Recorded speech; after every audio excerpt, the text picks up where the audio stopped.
the community councils to strengthen them.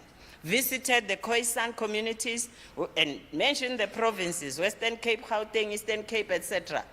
And then they said something which I think the board should go and check that. I don't know, I've been out of there long. They said there are no Khoisan languages in the Limpopo, Free State, KZN. I said, no. You see where the cooperation comes. When they're here, they say there are no languages. The board will say, we have the community of Khoisan in Northwest. And we can indicate to you how we work together. Northern Cape, they said we found the Nama and Ngu languages, and that we found Nama is taught at school, very good. That is where they interact also with the board. When it comes to culture, we went to Palaburwa and we engaged with the traditional leadership and parents. And the challenge there was an issue of initiation schools. And during the initiation period, because of unemployment, because of lack of job opportunities, the youth run to initiation schools, and there they are told, as a windoda, and all. Then they crime, then they drink, then you see all that. So from the cultural and the religious, they tackled that. But the arts and culture as a leader now must go via your ministry to the cluster. Here are the youth. You say in the GNU, you are going to ensure that the youth, especially in the township, their skills, and in the villages have got entrepreneurship. You are going to strengthen the technical and vocational colleges. So that merge will be able to assist us to tackle the problem from all angles. They went to schools, DBE. There were kids there who were having their own traditional, let me say, artifacts, you know, beads and all that. And the principal said, take them off. Then they said, no, we have to respect that. But also initiation came at school. The parents just say, my child is going to the initiation. You miss 3 months, you miss 4 months, you come, you expect the child to pass. So there's an education that must be done. So they had to interact with DBD on such things, that it's your right as a parent to do that, but know that if you miss so much as a student, then you will miss half of the question paper. They even went to the private sector banks where some employees were told, don't wear this. This is a bank, wear like this. Then they explained to them, we have multiplicity here. If it's a culture, to wear that. Have a policy within your bank, do this and this, and the bank appreciated that. So promotion, protection, and development are intertwined. Their awareness campaigns went even to municipalities where they looked at this crime level together with subs. Here comes the police now. You see how integrated it is. And that I put within the department. The department is the one talking at that high level. Minister of Police, Minister of what? It's them. But they'll only be able to do that if the commission and the PENSALP and its structures bring that kind of evidence to you and report to you. Well, they are tasked to do research on policy development, and a good thing on their research, they have a database on experts. Don't be surprised they have all your names here as a commission. When they want something on Khoisan, they know which button to press. Something on sign language, they know what to do. So they do recommend a lot of issues and recommended to the department, to SALGA, but their main task is to ensure that our languages in communities, not individually only, are respected. So briefly, that was the roles and responsibility. I've emphasized leadership matters. If the department doesn't lead, nothing will happen. So you have the sole responsibility, and I'm glad you have a unit on language policy and language development. And then the mechanisms, I've just talked about them now. So when we say and beyond, we have heard that there is a government of national unity. And we heard that it has its own priorities: drive, reduce, build. What I like about what I saw about the government of national unity introducing those 3 key programs was a slogan: leave no one behind, united in action, in purpose, and for purpose. That we grab. Whether you are PENSALP, whether you are a department, obviously, whether you are a CRL commission, or whether you are an NGO, CBO, trying to support the work of these key drivers, hey, leave no one behind. United in action we stand. That will be a very good way of ensuring that the minds of the people and out there are seeing our languages. For example, they talked about professionalizing the municipality management. You go to the municipality, there, you arrive. The manager is on the phone. Can't even say sorry, honey? So that's professionalizing. But once we integrate with the department, the technology, the department should encourage them that within your own departments or unit, you don't have to have a language desk. You each have a communication officer. You each have a front desk. When I get in there, there's someone. That someone must be trained and educated in terms of respecting the languages and ensuring that the languages are spoken. If she can't, she has to ensure that there's someone in the department. The manager must know who speaks Tonga, Zulu, what. In the event of someone coming speaking this, we can rely on this. Secondly, I'm happy for the Human Language Technology Project, which will be linked with what Prof will say. Then they will have to have something when you arrive there for service delivery. You know, something moving. I'm not technology-wise. Like behind that one, a TV screen saying, can we help you? Immediately you arrive, you feel welcome. I will see. Even if she is not going to speak Chitsonga, and all that. And then, because they know how to push button, forgive my BBT, she'll say this, then she'll push. Then someone will say, and all that. That doesn't remove the municipality from its budget. That one is employed full time. Only those skills are needed. She must sit there and ensure that. And that doesn't need her. Within the municipality, there are 50 or 30. Someone speaks another language besides what she's speaking. So we do that. We use technology. We have a profile of our staff. We use them. In the meantime, like I've said, it's a journey. There will be many pitfalls and all that. So whilst the policy of the department is being employed, we have to use those. When it comes to universities, they are semi-autonomous, but they support through research and community services. We have to negotiate with them in terms of their curriculum, that we know that at this pressing time, we cannot focus only on morphology, phonology, what. We need those things. They are recorded. They will be recorded for many years. They will still be recorded. But now here is the Bella Bill. Here is the municipality. Then we have to go for applied linguistics, applied social linguistics. Hence I was saying I want to see the kind of work done by the graduates funded by the department, so that their work can be able to inform the department, the board, and the commission, and when they reach that ministerial level, they can be able to say, okay, here is what we have found. This GNU says we are going to have those ECD priorities, those growth labor-intensive industries, services, manufacturing, agriculture, tourism, mining.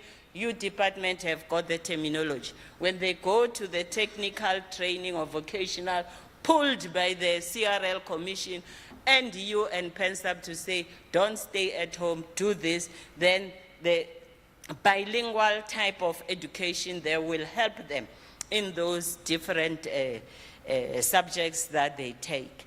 And that will strengthen local government driving with the digital transformation. Private sector, CBOs and NGOs are a bit on a difficult ground to tread. You know, CBOs and NGOs can be sympathetic, but their budgets.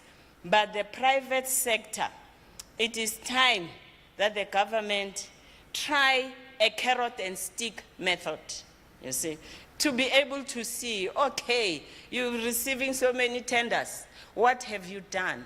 How can you support languages? What? Because you can't be pumping money to them, they forget about your community development programs.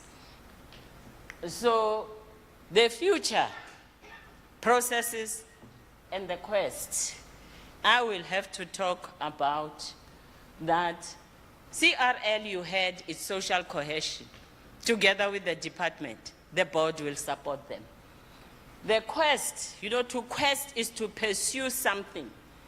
It will bring fulfillment. But I want to talk about sacrifices. There's nothing that we will receive without sacrificing. And in this country, multiplicity, when we say, let's look at social cohesion, it doesn't mean we must have the same mind. You are not supposed to think like me. You are not supposed to think like so-and-so.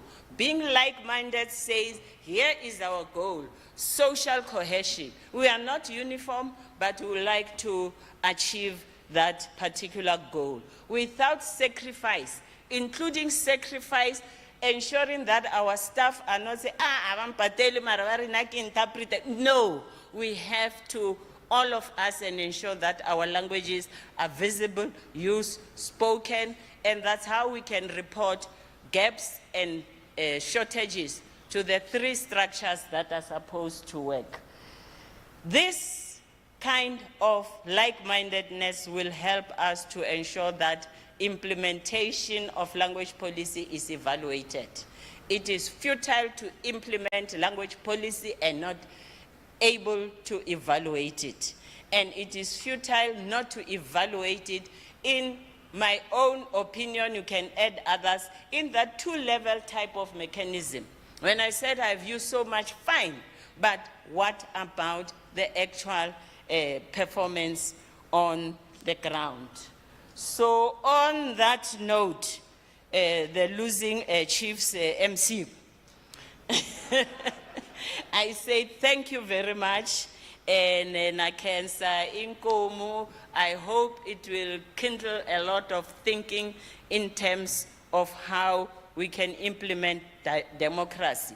If we say it is state power vested in the people and the general population of a constitutional democracy, they rule. And to rule, it means that they ensure that these key action words are not talk, they are real. Protect, develop, promote. If you don't promote, you don't develop. If you don't develop, you don't protect. Thank you, ladies and gentlemen.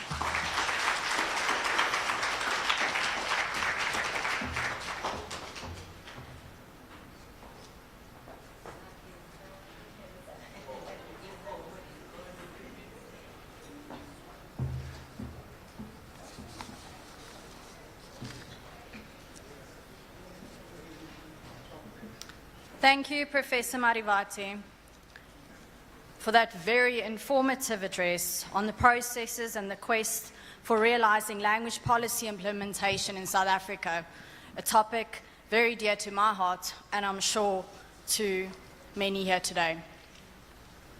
Before I introduce you to the next speaker, we will only be taking one more speaker for the session before we break for lunch. And the last two speakers who would have addressed us in this session, Ms. Votsela and Mr. Schultz, will then address us after lunch. Right. Professor Langa Khumalo is a full professor and executive director of SADiLaR, In other words, the South African Centre for Digital Language Resources at the Northwest University. SADiLaR is a national research infrastructure with a strategic function to stimulate and support research and development in the domains of human language technologies, natural language processing, and digital humanities. He is the former Director of Language Planning and Development at the University of KwaZulu-Natal. He holds a PhD in linguistics from the University of Oslo in Norway, an MPhil in linguistics from Cambridge University in the UK, and a certificate in corpus linguistics from the Tuscan Word Centre in Italy. He also completed an Oxford Strategic Leadership Program at the SED Business School at Oxford University in the UK, and is a member of the Oxford Business Alumni Network. He is the current chair and coordinator of the African Union isiZulu Language Commission.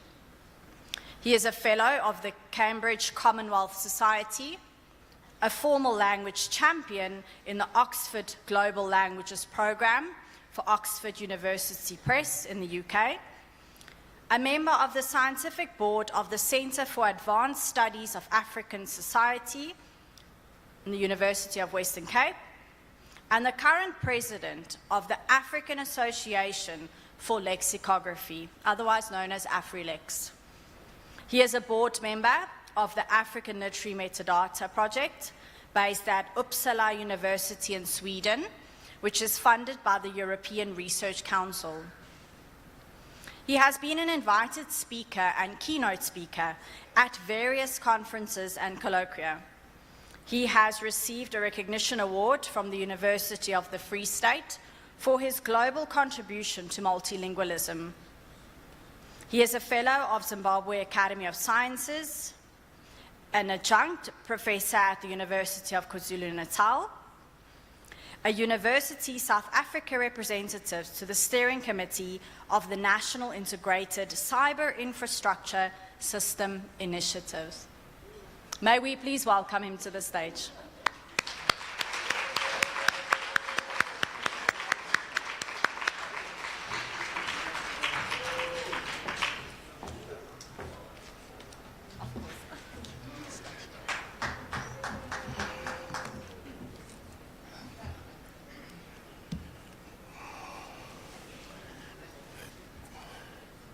Okay, I was checking time. Good afternoon, colleagues. Sanbonani, Lochani.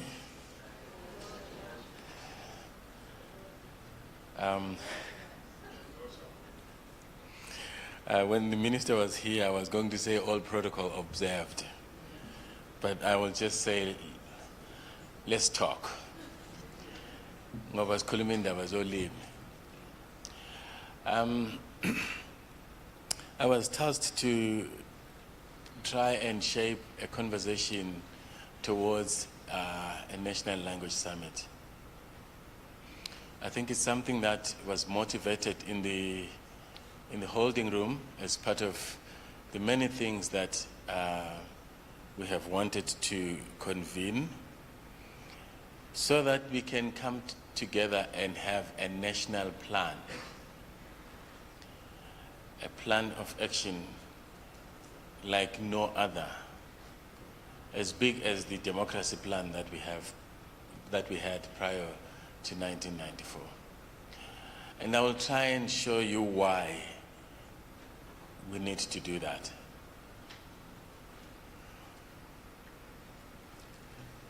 There's a pager. Oh, okay, so I have a pager here. So I will try and explicate the importance of language and then take you through the last 30 years as Prof. Marivate has ably done in terms of how far within the scope of the DESAC we have come. And then bring in the context of 4IR, which is a big contest in terms of human progress thus far. And we cannot be alive to that context. And try and see how language and language planning and development can leverage from the affordances of generative AI. And then see if we can begin to shape a 2025-2050 plan, national plan, through a national language summit that I'm going to propose at the end of my talk. So, what is language? I think I'm talking to the initiated here. We all know in this room how important language is. Prof. Marivati said the GNU has committed to not leaving anyone behind. Let me clarify that for purposes of language. We don't want to leave any speech community behind. When you affirm one person's tongue, you are affirming that which comes before them. When you affirm a person in their language in a room, you are linking them to that original ontology that makes them think the way they do in their particular language. So language humanizes us. If you affirm one's language, you are making that person a human being. In my language, I always say this in isiNdebele. When a child first speaks a word or a sound, mama, baba, dada, the elders exclaim, "Ah, sekungumuntu." It is now a human being. So language humanizes us. It makes us human. It makes us who we are as a species. So the proscription of our languages in certain spaces means you are removing people from certain spaces. You are saying they are not fit to be governed by this government of the national unit. Or you're not saying they are not fit at this university. When you remove a language, with it, you remove a people. So hopefully we can hold this government to account. When they say they are not leaving anyone behind, by extension, they are not leaving any speech community behind. Every tongue matters. That's why we say we speak our mother tongue. Language also organizes and expresses our thoughts. So when I am thinking right here, I start by going to my mother tongue. You know, I process my thoughts first from my mother tongue, then do a cognitive translation into English. If my grammar is not so good, because I have a limited lexicon in my brain, then you see the gaps.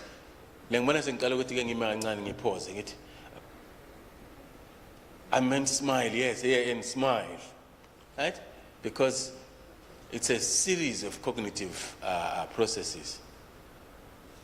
So it actually helps us to organize our thoughts. There is no thinking without language. So can you imagine the removal of our African languages in the schooling system during the advent of colonialism in the African continent meant that there was no thinking in those training centers. And one Shiban in the US said, what was left was only rote memorization. That's humble, I say creme. If you forget one word in a series or in a paragraph, you failed the exam because you can't connect. That word was the nexus through which you connect the entire paragraph. You miss that one word, the whole thing collapses. Because you memorized. The schooling system only achieved an approximation of the canon that was being taught to us. We need to bring back language into the schooling system. its proscription, its removal, it's a human rights issue.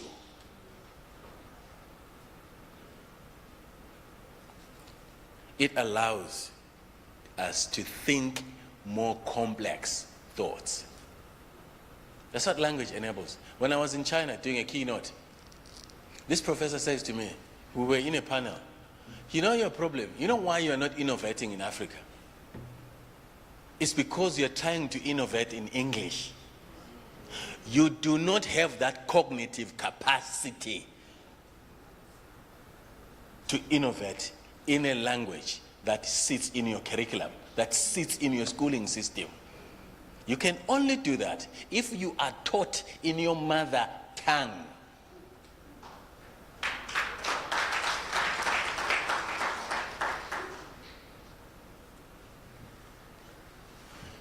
So central to all forms of language, of all forms of learning, is language. Because it enables knowledge generation. And when you have generated that knowledge, you disseminate it. You have the capacity to pass it on. That's why when an elderly person dies in Africa, we say a library has been burnt down, right? That's a famous adage. It's an institution.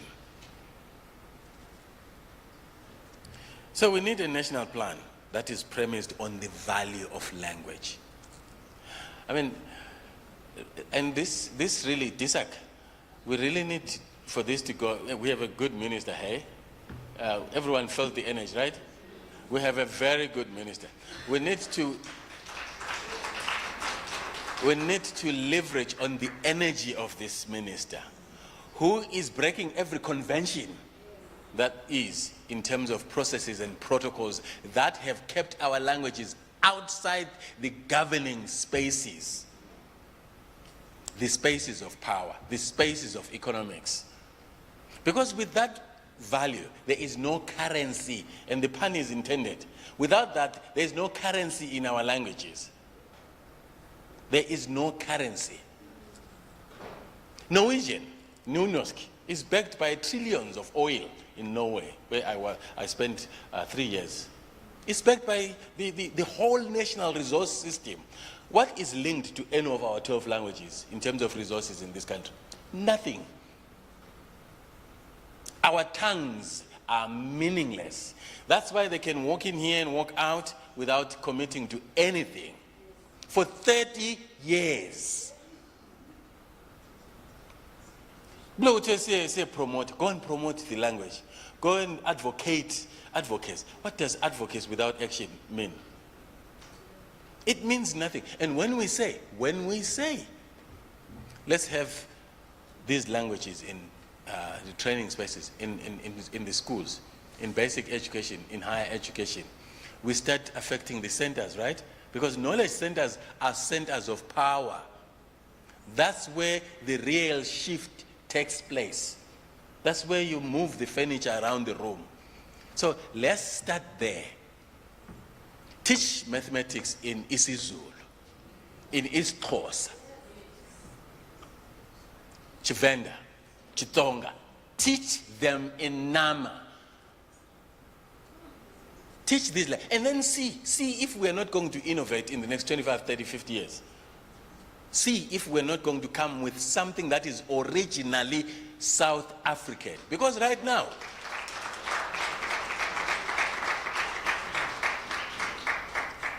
we're trying to approximate the Western canon.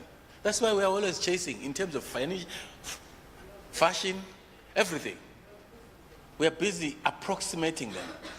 I mean, you should be sitting here and making it really an authentic summit, this one.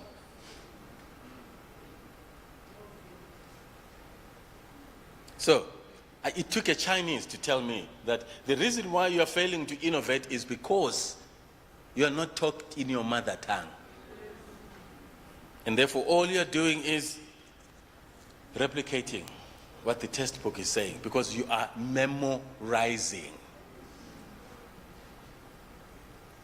So in the last 30 years, what have we seen? an excellent constitution, lauded by anyone in the planet, right? Everybody loves the South African constitution. The minister said here, when his son introduced himself in a class in the what did they do?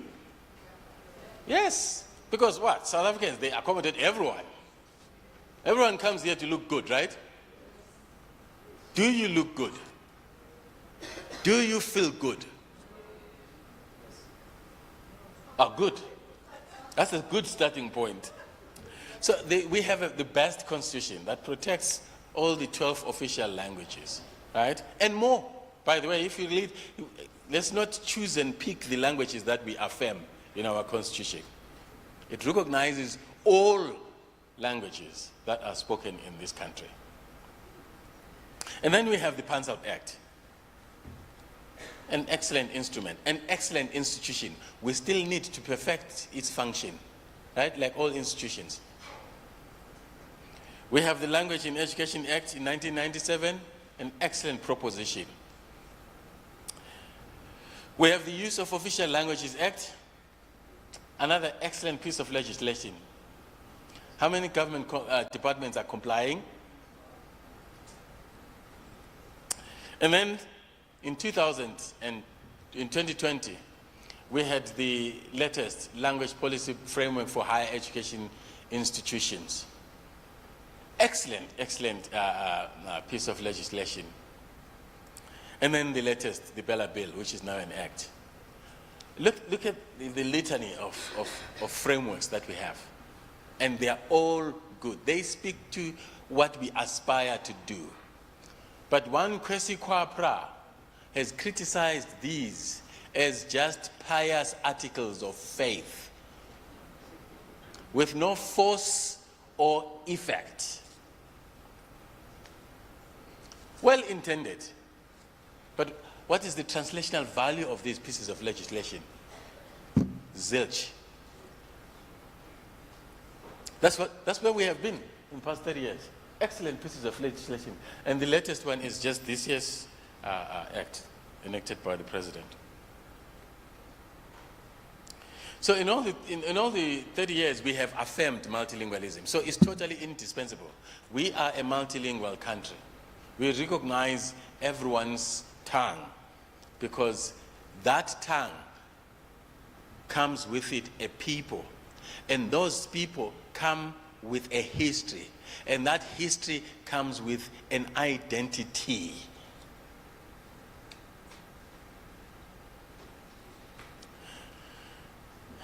They support this. They support multilingualism, these pieces of legislation.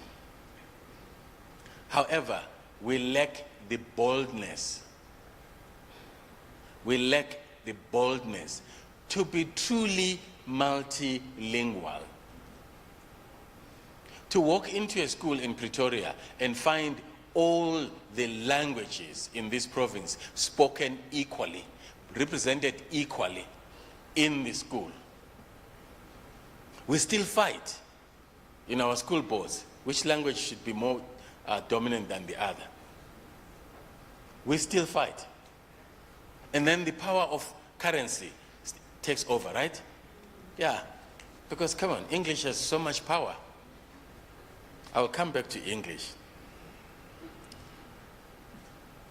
And we end up having this eclectic approach, you know. DPE does something isolated somewhere. DSAC does something, an excellent innovation. DHED does something totally isolated.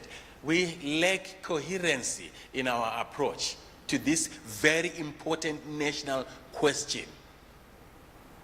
It cannot be that a country does not first identify itself with a language or languages, and behind those languages, a national plan. Only in South Africa and in the continent. In Britain, everybody is behind the flag because on top of the flag is the English language. If you want to see how pervasive is the English language, look at the British Council. The British, as an institution, its sole mandate is to protect the English language globally. PANSAP, does it have that power? Does PANSAP have that power in this country? 5 minutes left. I must move on. So, I couldn't say it better than Achille Mbebe. Colonialism rhymes with monolingualism, right? Sounds very familiar.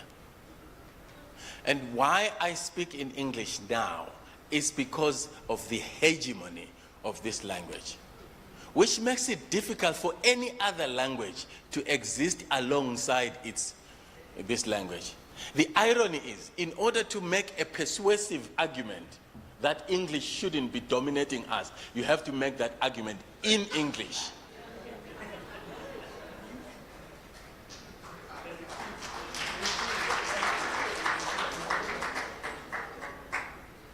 And then they laugh at you. Yeah. Counterintuitive, isn't it? You need English. That's how hegemonic English has become. To the extent that it's so staggering to think multilingualism in the context of English. And then you end up saying, okay, let us all lose and let's continue with English.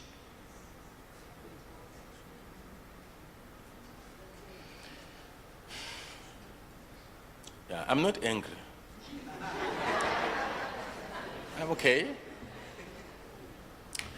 And when it comes to the context of 4IR, I got this from Digital Frontiers. I was reading this magazine. They got me to subscribe. And I couldn't get a better quotation. It says, language is intricately woven into the unique histories, cultures, and values of indigenous groups. In Africa, language tells a story, recognizes a person, and is testament to how ethnically expansive the continent is. Yet,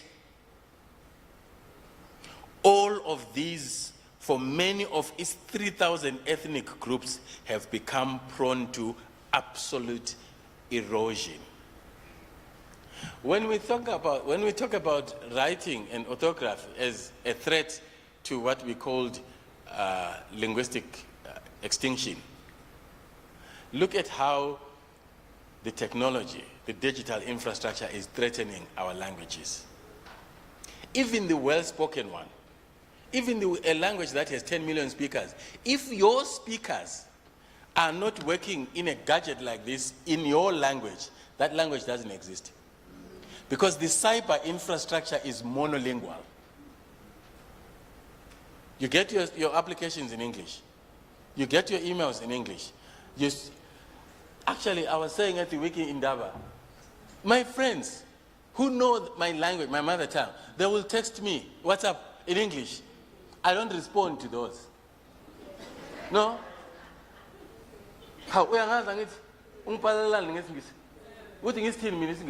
In my own private phone, are you not doing that? Are you? Your WhatsApps are in English, right? Exactly. And a language that doesn't have that cyber presence, that digital presence, is about to die. And if you don't train yourself to be digital citizens, you will speak it, but no one is going to use it because the infrastructure is changing into this. So that's why I'm bringing in the context of 4IR, the digital cyber infrastructure. And that this country has invested in all of that. If you Google NICIS, Nixis, we have a whole national infrastructure. NICIS, please Google it. That infrastructure, billions of rands, set up to support the future, which is here. NICIS, Google that, Nixis. It's a national integrated cyber infrastructure system, which is supposed to transition us into the future. And if we don't transition into the future, our languages are under threat, as declared by Digital Frontier. And we need to actually use our languages, Bagwet, every single day on your WhatsApp. These systems, you see, you start by writing a text, ngesiZulu, kube bomvu ezanza ngithi. You repeat, kube bomfuta ngithi. You repeat, goes away. It has retained it.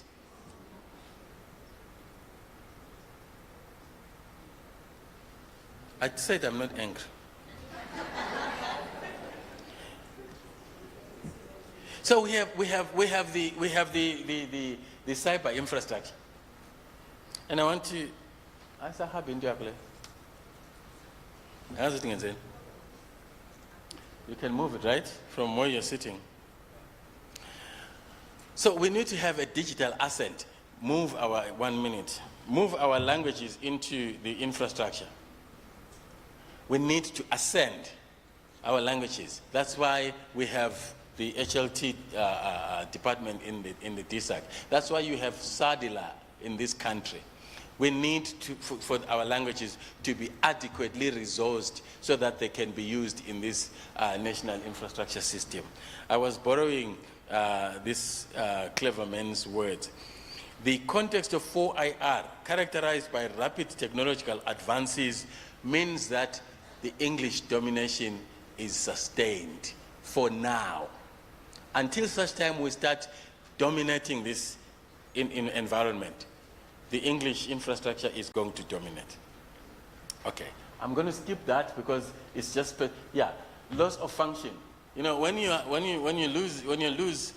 digitally die, you are texting in another language, emailing in another language, and any other thing.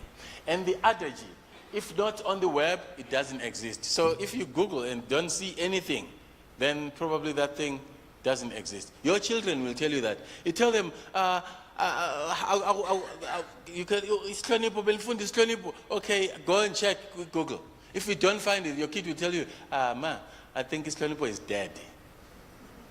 Because it's not there. Do you know who puts it? It's us, the language speakers. We put it up there so that our kids can find it. Okay, now I'm moving towards, in 1 minute, towards the 25 years of our national plan. There is a need for a coherent and comprehensive national language policy, and accompanying that, a national language plan. This plan must be economic, must be innovative, must be technological. It must traverse all spheres of our lives. There must not be, oh, here, I can get any language question in this space, like we used to have during the colonial eras, where you were told, no, don't bring your sister to the class in that. And the class, there was a monitor, there was a monitor, who will write your name down for speaking in your language. The National Language Policy Initiative must be in, language must be in every space, every croon of this country. In the minds, there must be a policy articulated through all the 12 official languages that our government says it is set up to protect. There mustn't be a national language plan without a national language, there mustn't be a national plan without a national language plan. And Minister Gayton, he said, let's make it sexy. Oh, well, we will make it pervasive. We will make it everywhere. Oh, was he speaking here or in the holding room? I think it was in the holding room. He said, if you want language to be in the face of everybody, make it sexy, make it relevant, put it in the faces of every citizen. And I always talk to my executive PA about National Language Awards. And I told her that, you know, physics became very prominent when the Nobel Prize decided we will have a prize for physics. And then it became anyone who's doing natural sciences to acclaim for, to target, to aspire to. Well, we want everybody to aspire to speak 12 languages, don't we? Let's put it in our awards, in our science awards. Let's make it sexy, to quote the minister. So we need to bring together all policy instruments. At DBE, DHEAD, CRL, everywhere, every key stakeholder needs to come together so that we can create a summit a conversation, and I'll go to the next slide to propose the summit. The position of every language must be at the center of our national system in all its complexity. In all its complexity. If they say, no, but this one is technology, man, it's innovation, put it there. Because that technology is meaningless if it's in English. To how many? To about 80% of our people. It's meaningless. But if you put our 11 official languages, it's now actually meaningful to all those people. We need to unlock all commercial and epistemic value of all our languages. Commercial and epistemic value of all our languages. Okay, now I move towards the plan. So this is what I'm proposing. We need next year, Tisak, the minister has gone, but I'm very happy to send him my slides. We need in the first quarter of 2025 to come together as all stakeholders, all of us in this room and more, because we need the captains of the industry here too, in order to craft a policy that encapsulates government, education, industry, business, finance, churches, everyone, so that we have a clear vision of the society we want come 2050. A truly multilingual society. We cannot be a multilingual society on paper. Let us translate that aspiration in the Constitution and make it real. In all its complexity, in all forms of life, we need to have this. And of course, this must be the biggest project ever undertaken in South Africa. Yeah, that's my proposal. And I leave you with the future, with an old man.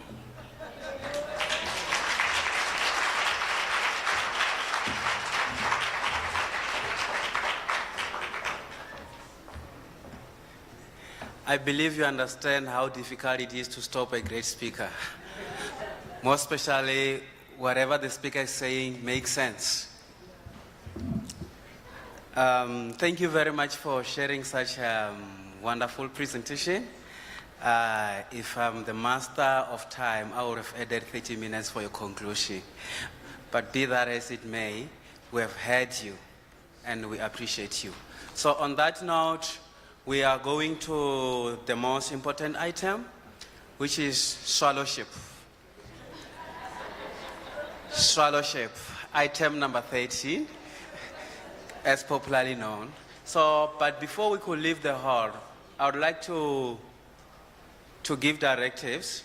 There are a few people that I will invite to the dining hall for lunch, and most of us we will go to the serving points. You know, all animals are equal, right? But some are more equal than others.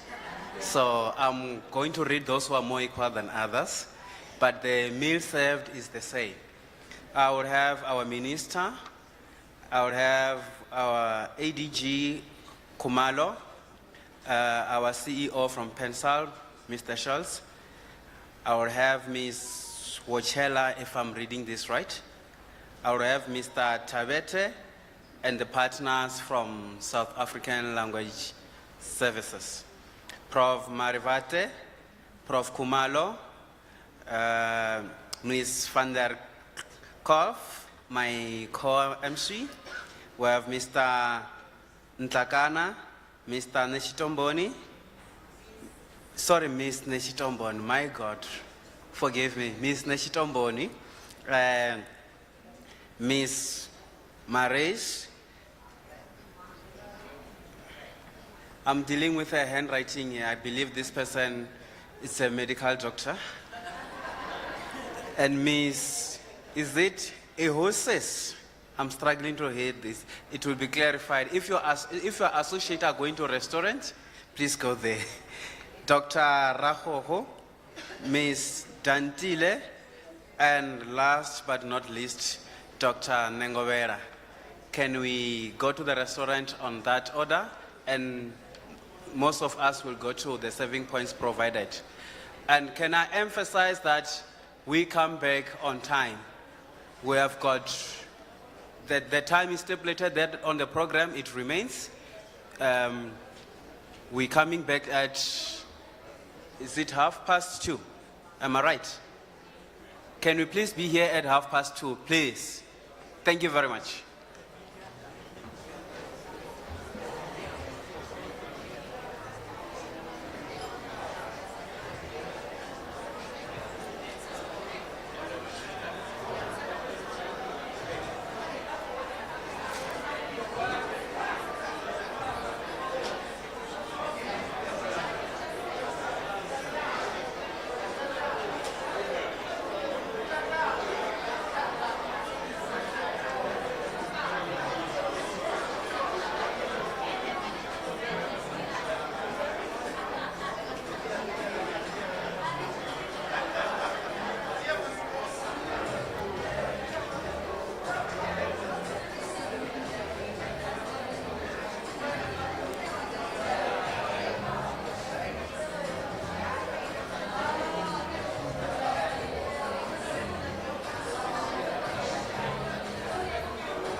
Mr. Schultz after her.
In all official languages, unbiased and impartial news and current affairs programming, deliver significant amounts of educational education or informal education, and cover a wide range of social, political, and economic issues. I've mentioned the purpose of our public commercial broadcasting services in the radio space. that is Metro FM, Good Hope FM, and 5FM, which we sometimes refer to as the MG5. Our commercial portfolio does not have any language quotas, so the 3 radio stations broadcast in English. However, even though at the SABC we have, a commercial portfolio, which also includes SABC 3, you would note that radio stations like Ukhozi FM, Umhlobo Wenene FM, the top 5 African language radio stations are also, cash cows of SABC. They deliver a lot of the revenue.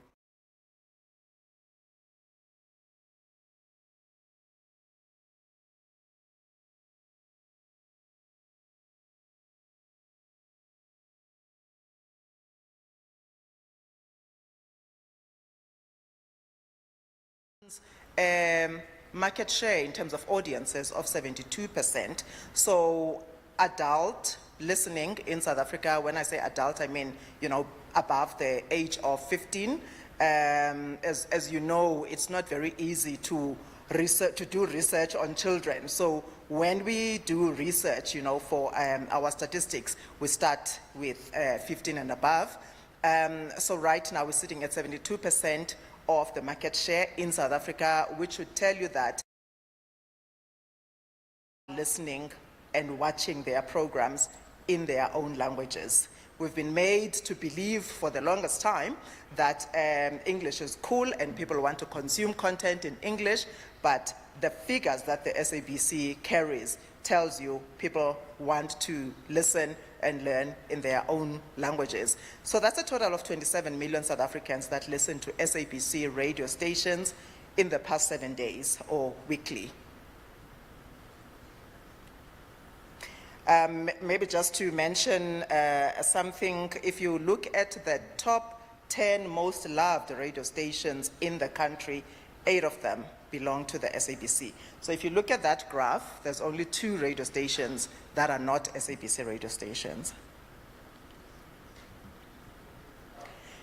And then to keep with the times, the digital explosion, because people no longer have to sit in front of the television to watch, our content or video content or audiovisual content. They can watch on their screens, on their computers, on their tablets, iPads. So we've changed the name of the television division of the SABC to video entertainment to reflect that you can take it with you wherever you go. So our SABC video entertainment platforms comprise of 5 channels that I've already mentioned, the 3 which are free to air, and also the 2 that sit on the pay platform on DSTV, SABC channel 404, which is our SABC news channel, and also Anchor that broadcasts material from the archives. But I think we have stopped that channel now and looking at our own platforms, to carry such content. We've just launched SABC Plus, so you can get a lot of this content on our own platform, which is SABC Plus.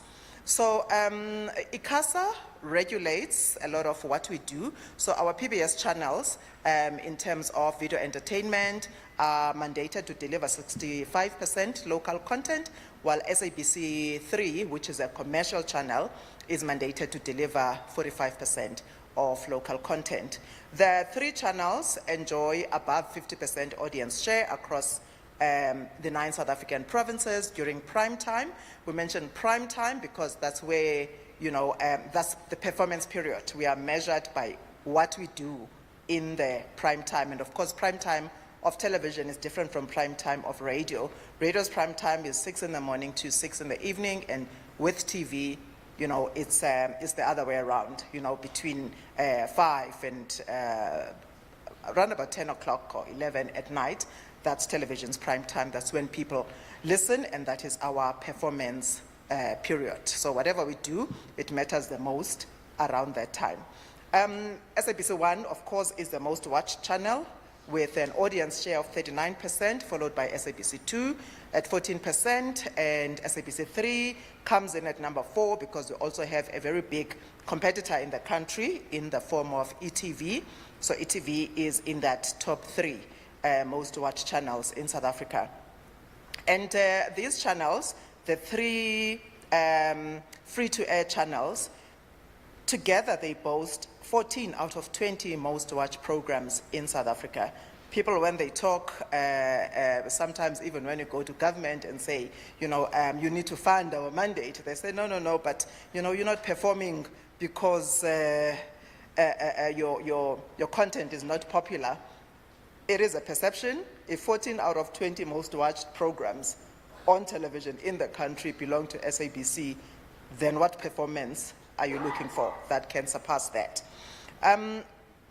So the 3 television channels are also expected to accommodate all South African official languages, and this is a big challenge for the SABC because there is only so much you can do with 3 channels. Unlike in radio, where you have a whole radio station dedicated to isiNdebele, Xitsonga, in the TV space, you have to be really creative in order to deliver on those requirements. And therefore, we segment the languages across the PBS and PCS channels equitably. So equitably means, the languages that are most spoken will get more airtime, and the languages that, I don't want to use the word minority, but, for lack of a better word, will get less exposure.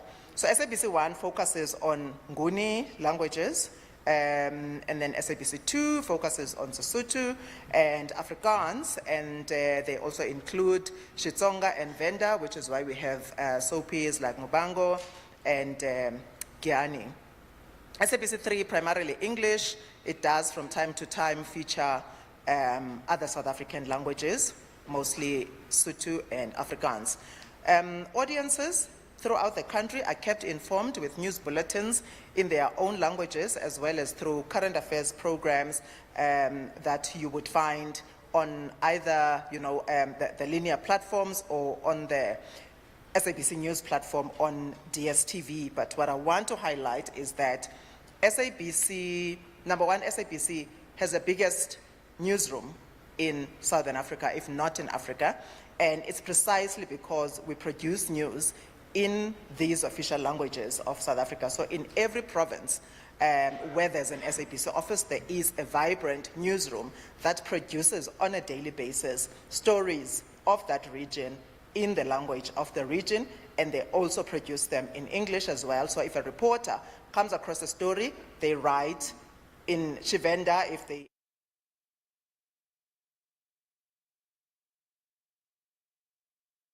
can be able to story forward. And hence, even running that newsroom, it costs us more than any other news channel in the country.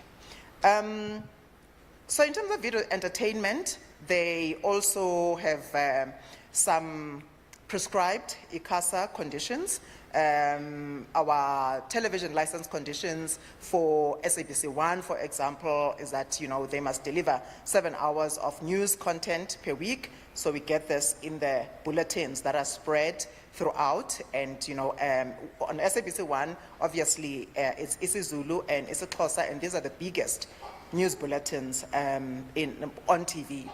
And current affairs programs as well, it's 7 hours per week. In terms of informal knowledge building programs, it's 16 hours per week that the 3 channels have to deliver. Documentaries, dramas, children's programming is also something that is prescribed by ICASA. We're given quotas to perform, against educational programs as well. So SABC3, because it's a commercial channel, doesn't carry some of the content that you would find on the other channels. SABC News has grown phenomenally in the past 5 years, that currently they're sitting at 33% market share. And that means even your CNNs and your BBCs and your Sky News that are sitting on the pay TV platform are not performing. They all, fall behind SABC News.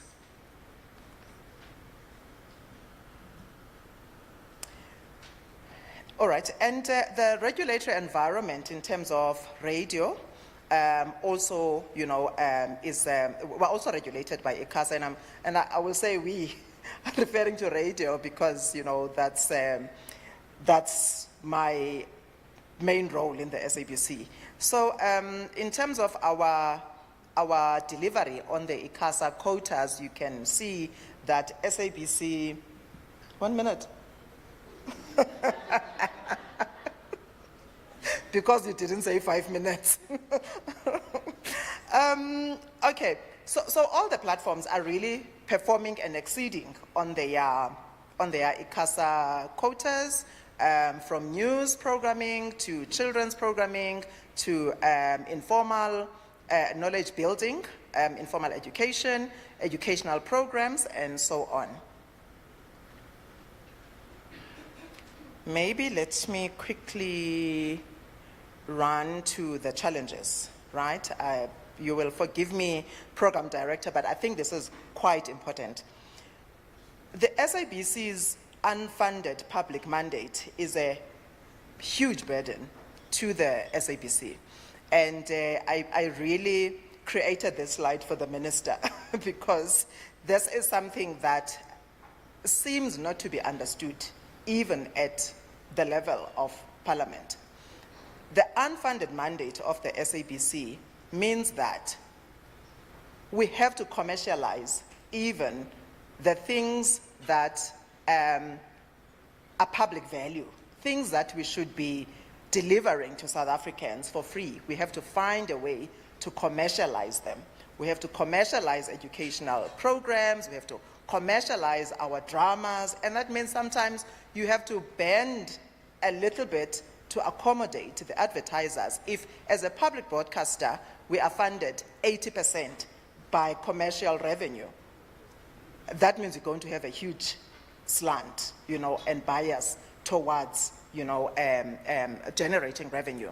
15% of our budget comes from TV license, and government is only 5%. And that's a tiny fraction if you look at what we do. The cost of our unfunded mandate right now is estimated at 2.5 billion per annum. This includes news. Our newsroom, the budget of the newsroom is a little over R1 billion. So that's sitting in that 2.5 billion. So Metro, Ukhozi, SABC1 have to sustain their platforms and also sustain the newsrooms across the country. It is, it's quite onerous. The 3-channel environment, I've mentioned.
So it is quite a problem because we derive our stories, from the literature that is around us. Digitization and digitalization also a challenge. The slow adaptation of indigenous languages on digital platforms. Prof mentioned AI. We are hoping that in that space, there is an opportunity for us as the SABC and other media, to use AI for translation, subtitling our programs, dubbing even programs that we get from overseas. SABC used to do this back in the day where programs would be bought from overseas and then they would be dubbed, there would be that voice over the English,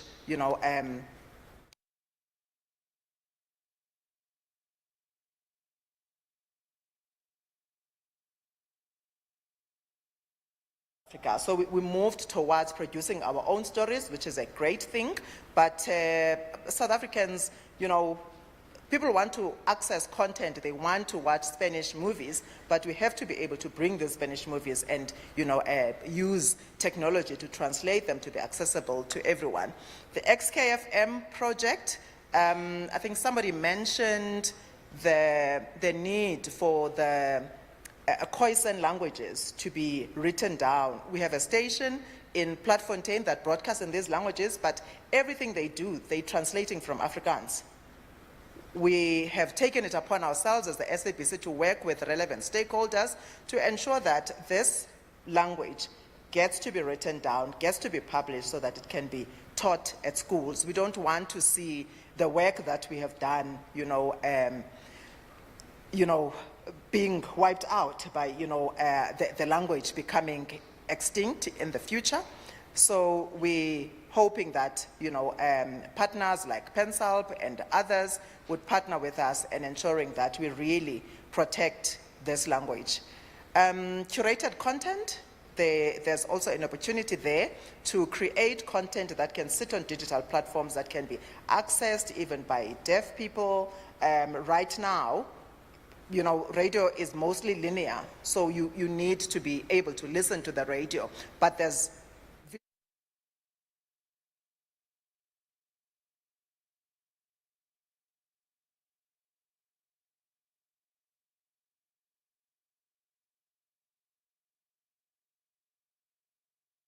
maybe a sign language translation of the content that we have for people who can't listen to our programs to be able to watch them with a sign language interpreter. But those are the future plans to address some of the challenges that we have as the SABC. If I can just take a moment and introduce my colleagues. Siphelele Sixaso is managing our African language portfolio for us. Mr. Sixaso, if you can just wave or stand so people can see you. And there's also Nkosinathi Ntuli, he's the business manager of the Mpumalanga Combo, Ligwala Gwala FM and Ikwekwezi FM. And they will take all the questions that you have. Thank you.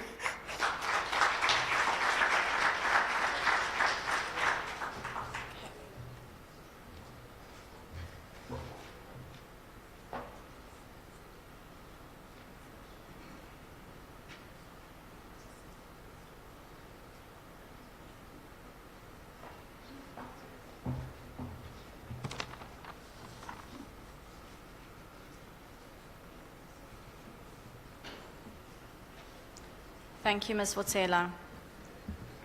Next, I'd like to welcome to the stage Mr. Schultz as an introductory address to the next session on PanSal's role in monitoring the use of official languages at national and provincial levels and the associated challenges. Thank you, Mr. Schultz. Good afternoon again, and seeing as we had the SABC here, I have got a short infomercial for you.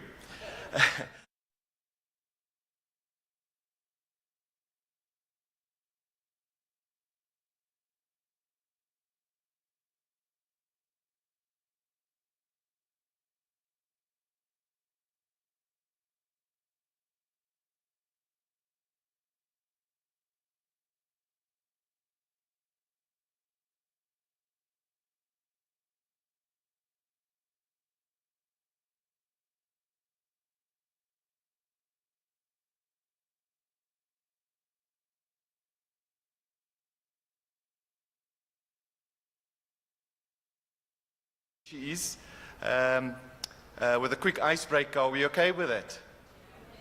So you would have heard the need, and we understand also that a lot of people are migrating to the pay-per-view platforms and going on to other paid platforms, but still wanting to derive the benefit of access to all of the SABC broadcasting mediums. And the elephant in the room is, so show of hands, who has paid their SABC TV licenses? You can take photos. Wonderful. Give them a round of applause, because that's what it's going to take to get our public broadcaster back on stream again. And I will reflect on some of the issues that you mentioned in terms of the challenges as well as the opportunities. And we are very grateful that we've embarked on the partnership also with the SABC, who is really the most progressive media, I believe, in the country at this point in time. Not only for the work they are doing in terms of sign language interpretation services, but also in respect of the vision that the SABC is really providing. And the work that you're doing, for example, in Platfontein, we really, in terms of Gwedam, the Kwe, Pensop itself, in terms of our Northern Cape office, also has got part.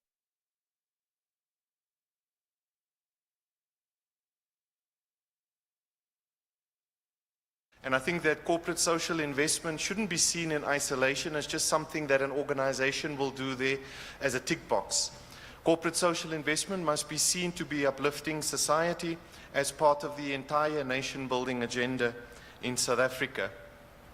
The other area, and I'm very glad that Prof. Kamal, unfortunately I missed it, but I could probably understand what he said because we spend a lot of time together, that in order for us to really ensure that there's an increase in the use and the access of digital platforms for our indigenous languages, that corporate cannot just develop in isolation. We have to ensure that the digital repository that gets built with accurate data sets, with orthography rules that is in place, so we can ensure that it is qualitative.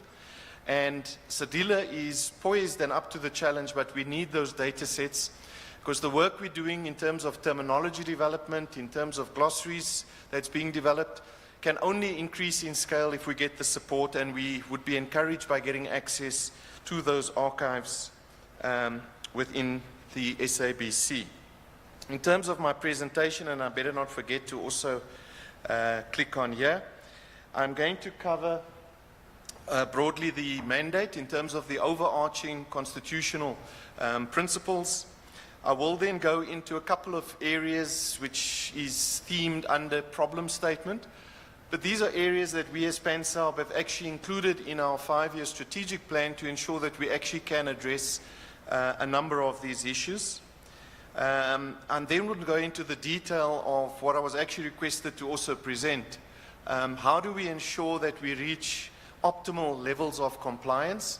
We are not satisfied, and I said earlier on when I made my opening speech that I'm going to share the good, the bad, and the ugly. And we have to firstly do serious introspection, and as government we are the key drivers to ensure that language policy implementation actually does manifest itself in terms of the services and in terms of how the public sector actually provides these services in our respective provinces and in our respective communities.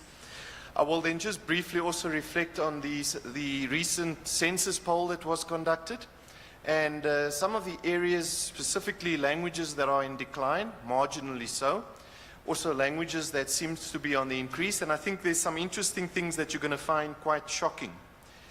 Legislative compliance issues. I will then touch on the Use of Official Languages Act, and then the monitoring of compliance, and then I will go into the provinces.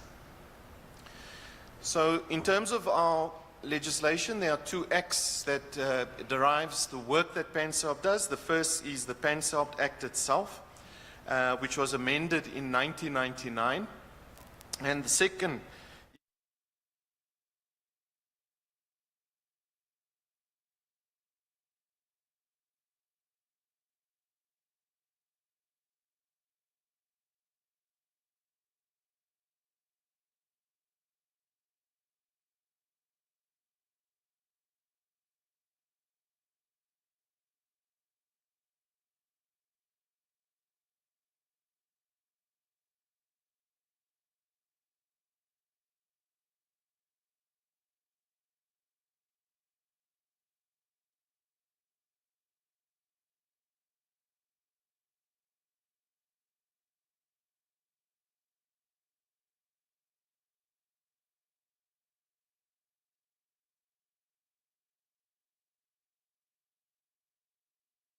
can do, we hope that the changes to the acts will be found, and that includes both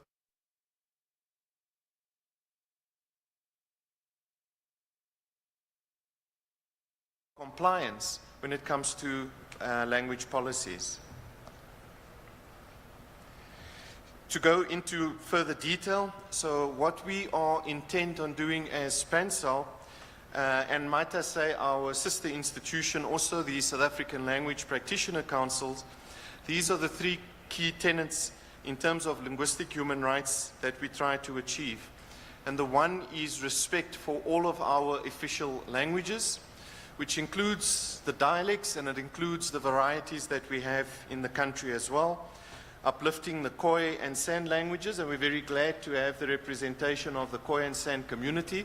I must tell you that our minister is not just pontificating in terms of our desire to ensure that we increase the participation for active citizenry of our Khoi and San community, how we can include ensuring that the corpus planning, that the status planning, that the acquisition planning, that the prestige planning, those 4 pillars are actually sufficiently developed, and this is something that we as PANCEL are wholeheartedly committed to. I must say there also is an elephant in the room. We can only do it with adequate amounts of funding. The second area is the promotion and respect through equitability for all of our official languages to ensure that we've got parity of esteem. And the last is to ensure inclusivity and improving the use of marginalized language. And there's got to be an intentional purpose, and society itself, and I've mentioned this point, and my executive head of language that's here in attendance will often say to me also, that languages must be used in order for them to get the necessary recognition, in order for them to get the necessary development in terms of textbooks, etc., that we are doing. Just want to briefly touch on the problem statement. There we go. Sorry. So Section 8, subsection 1 of the Act, and I'll talk just very, very briefly to this. Firstly, it requests any organ of state to supply us with information on legislation from both an executive as well as the administrative measures adopted in relation to its language policy as well as its language practice. You would have heard one of the speakers this morning lament the fact that we might have these policies, and we're very good in South Africa, by the way, at crafting some of the best policies in the world. By our own volition, we've got probably our constitution as a hallmark of constitutional democracy for the rest of the world, but we're very bad with the implementation of it. And one of our fundamental problems is that we find in provinces that they might have the policies, but they don't necessarily have the equipped language units to drive that. Before I get that they have got the 5-minute token, and I'm just saying it to myself. I'm just going to go on. Government in itself needs to be intentional then about how it communicates, because language, of course, is not just a medium of ensuring that a person understands. It's a medium of expression. It's a medium of ensuring that there's social society has got this compacting. Ensuring compliance also with the legislative prescripts for the use of all of our languages, and that must be at different government levels. You need to be able to go into a public office, and if you in your specific area, to be able to speak in your language, if that YOLA Act in that area does actually provide for that. And then to foster good language practices within our public service.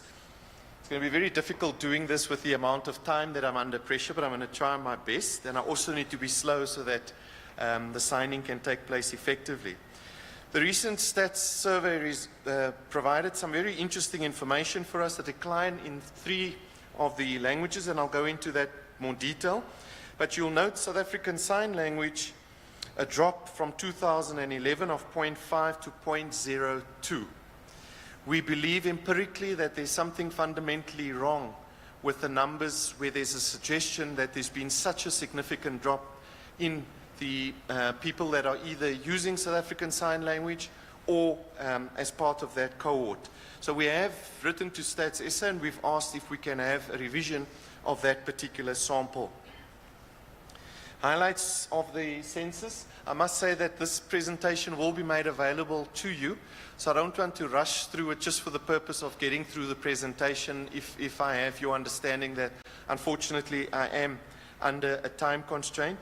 But what we've done here is we've indicated the decline in some of our languages, but also the increase in other languages. And what has been interesting for us is within the Nguni cohort and the Sotho-Tswana cohort, there's actually been an increase in those groupings. They've moved from 70%, or rather marginalized languages of more than 70% of the population, but are minimally used by organs of state, which we found quite interesting. Also find some other stats that is presented in this. I'd like to go into the area of legislative compliance. So the PAIA actually also, which I think is a very important piece of legislation, which is the Promotion of Access to Information Act, which ensures that you have the constitutional obligation to access information in the language of your choice. So government again has to be intentional to ensure that we derive effective communication in all sectors of society. The Use of Languages Act, which is also quite important, and this is the piece of legislation that we hold government to account, to ensure that members within various fraternities and with various groupings have access to the language based on the policy that is derived by the various government departments. We have found, and I'd like to get into the monitoring of compliance.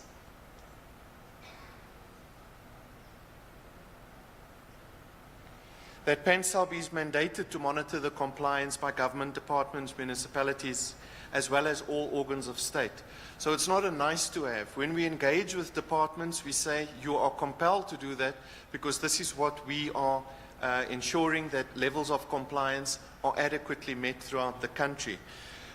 Throughout our, and you can just go onto our website to see our annual reports, you'll see that we had been intentional of including our key performance areas and key performance indicators in terms of the level of compliance. We have actually had performance that had not been at the standard that myself or the board would want over the past 2 financial years, simply because of government departments that have failed to submit their reports on time. We've seen an increase in this, and we'll be encouraged by continued working with the various departments to ensure that we get the levels of compliance. I'm going to, I don't see the one coming up yet, so I just want to share with you quickly, if I may, Program Director, specific compliance issues within various departments, and I think all of you are in attendance. From the Eastern Cape Province, the legislative changes, apologies for the typo there, which I only see now, is amending the provincial language legislation for the provincial departments through the MECs to be held accountable directly to the provincial legislature than to each other to submit their annual language reports. So this is what they're looking at there through our Provincial Language Committee. The Free State Province is looking at the provincial departments through the MECs also, and this is also to ensure that the Provincial Language Committee can hold them to account through the interaction with the Provincial Language Committee.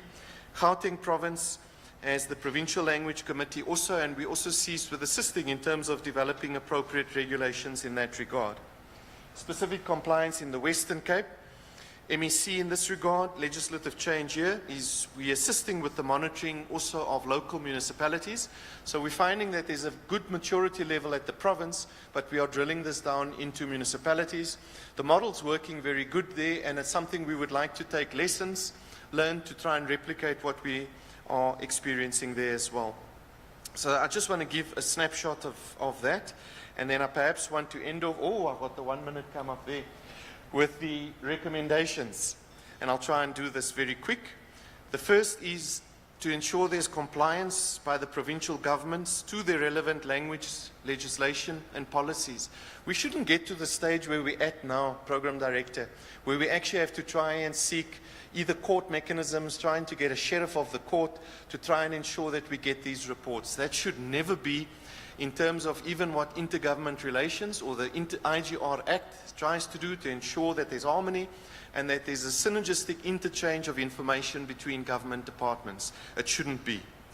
We will continue working with provincial legislatures and the provincial language committees to ensure that there's compliance, and I must thank those provincial offices, or rather provinces, that are in fact complying with this. PANSALB has observed that MECs for sports, arts and culture are given oversight in the implementation, which is a problem because it makes them the referee and the player. So it's something that we had seek to change in terms of the UOLA Act. We therefore also seek to recommend Section 8, subsection 1 of the PANSALB Act, that also be changed so that we have a segregation of this particular function as part of the way that we go forward. The Minister, in conclusion, with my 1 minute, which is now 5 seconds, has indicated that he would like to see, and we like this because it's part of systems thinking. We shouldn't only be talking this thing a year later. We should be having concrete plans of action that addresses this. I want to tell you, colleagues, that if you go into our annual report, or rather if you go into our annual performance plan, which is actually current, our 5-year strategic review is actually taking place at the moment.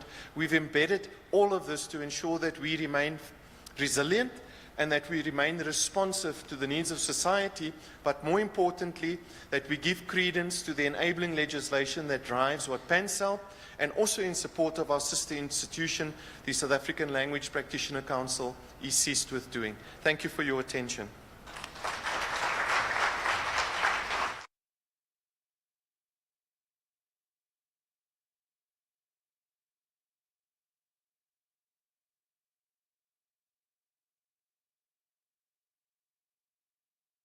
Thank you, Mr. Schultz, for stressing the importance of annual reporting. Right, the next session involves reports on language-related projects, particularly by provincial DSAC language services. I have been informed that the Minister will be here to answer questions or concerns. But for the time being, I think let's continue with the program until he arrives. I'm going to call out the provinces on the program. Please note that each province has been given 5 minutes to present, owing to our busy schedule. The first I would like to call up is the Eastern Cape. Is the Eastern Cape here, or representative of the Eastern Cape? I see a hand at the back. Thank you very much. Unfortunately, I do not have, apologies, names of the presenters in front of me, but we do have a representative from the Eastern Cape, and she is making her way to the stage, and I think now we may clap for her.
I am the senior manager responsible for languages and literature in the Eastern Cape. I see the acting DG has also left. Is she still in the room? No? Okay. Colleagues, we have been asked to do this 5-minute presentation, like we were asked last year. We do think that it's good that the minister, when he was speaking, spoke about how we should begin to reimagine how we plan so that it makes it easy for implementation. And I think part of that work needs to start with how we plan the actual National Language Forum. I think I've observed from last year and this year, we pack the program with speeches and presentations, which leaves very little room for discussion and learning from these good practices and challenges that we face as provinces. Even the program for tomorrow, if you look at it, it's packed with speeches and presentations, and one really wonders, when do we actually get to the business of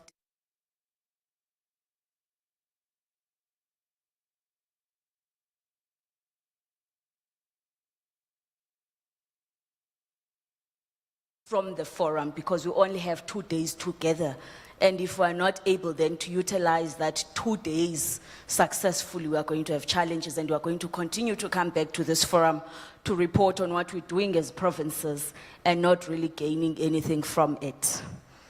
With that said, I do think, I am not sure who then from DISAC is representing the national department, because as a province, we really do not think that the National Department of Sport, Arts and Culture takes language matters seriously.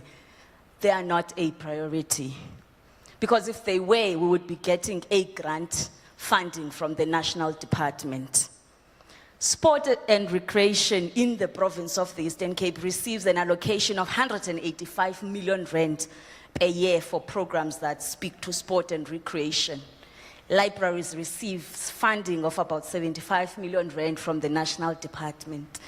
Language services receives nothing, not even $1 million, and perhaps it's something that that speaks to the Eastern Cape. I don't know about colleagues from other provinces, but we don't receive any funding at all from the National Department. In fact, the only time we get to meet with our colleagues and all of you is through this National Language Forum, and nowhere else throughout the year. And so the presentation, as I get to it, in terms of the template, just thought I should get that one out of the room. It was meant for the minister, and I'll be happy to repeat this part once he arrives, because I do think, colleagues, that we do need a shift. And we know there is no new monies from government, and we're not asking from the National Department of Sport to go and seek monies from Treasury. All we're asking is for us to relook at what we fund, the 186 million to sport, 7 million to libraries. Surely we can be able to allocate $1 million, if anything, $1 million for languages, if we are really serious about the development of languages in provinces. Because if we are not, then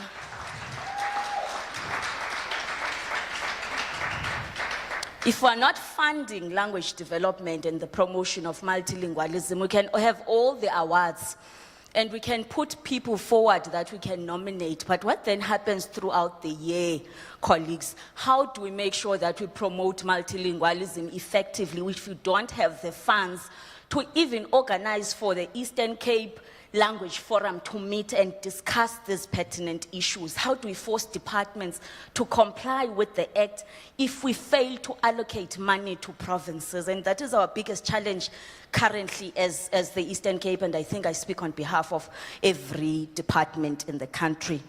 Yes, we do have a language unit in the province, which speaks to translations, interpreting, offering advice, and supporting departments as we house the central language unit in the province.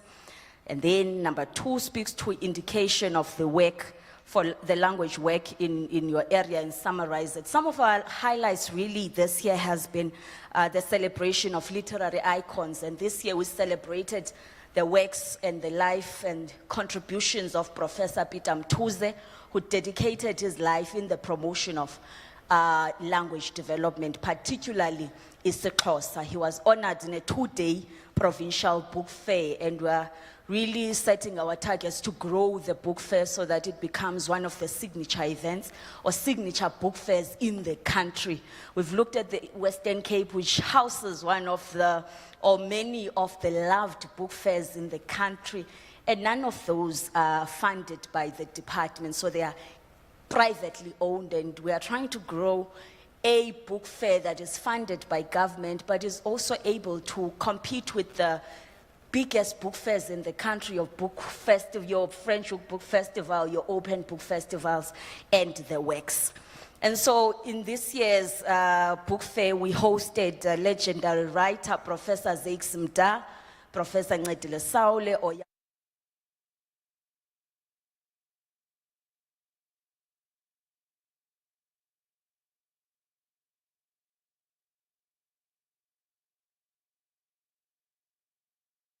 through it all, some of which don't have copyrights of their brilliant works that we enjoy in this day and time. And the aim really behind that is to make sure that we rewrite our history as a province and as a country. And part of that work then begins with exposing writers and equipping them with the necessary skills for them to excel and write books that will live for generations to come. It is in that book fair that the MEC for Sport, Recreation, Arts and Culture in the Eastern Cape announced that the province would be publishing over 20 manuscripts for writers in the Eastern Cape, and their books would be finalized during this financial year. Another important milestone from activities that took place this year is the unit translating and printing the MEC's policy speech, and this is a first. We've been translating the MEC's speeches, and the one that would be translated into isiXhosa or Afrikaans would be uploaded on the website a month later or 2 weeks after the MEC has tabled her speech. But this year we were able to table both isiXhosa and English speeches, printed and tabled at the provincial legislature on that day. And I think the cream on the cake was when the MEC delivered her speech in isiXhosa at the Eastern Cape Provincial Legislature. We view this as a huge milestone, and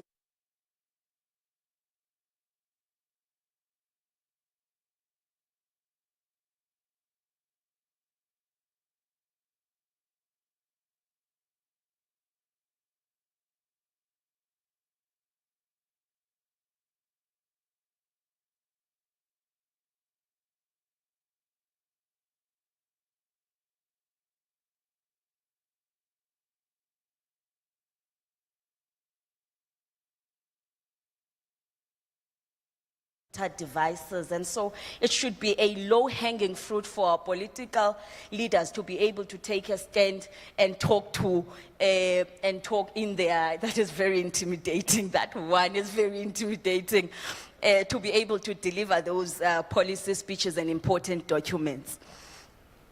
Over and above the work that we are doing to promote the South African Sign Language in provinces, the department took a decision that there will be no program of the department that will take place without sign language interpreters, not only on provincial events or institutionalized days, but for each and every program of government, we would want to see sign language interpreters interpreting.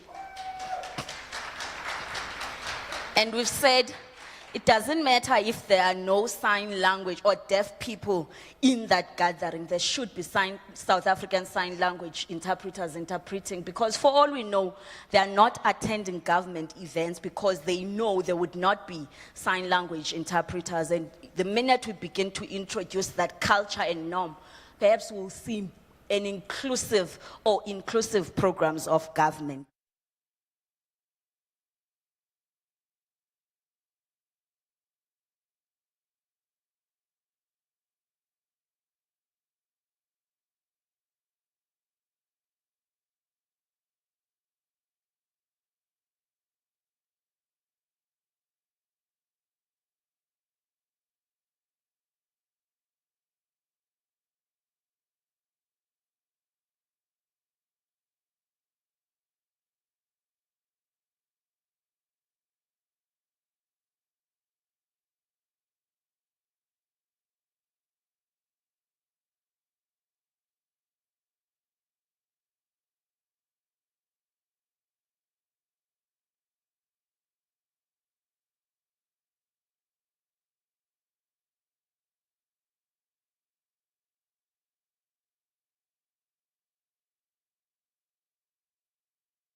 And so what we've seen working for us is collaborations and partnerships. We have been on a drive to seek partnerships, and we are happy that we were able to secure a partnership with the Fiber Processing and Manufacturing SETA, which allocated a sum of 800,000 for language development, manuscript production, and the book fair. And so we are continuing on that trajectory of seeking partnerships whilst we convince the National Department to relook at their funding model. What support, as I sit down, are we looking, further support are we looking for in this forum so that it can assist us?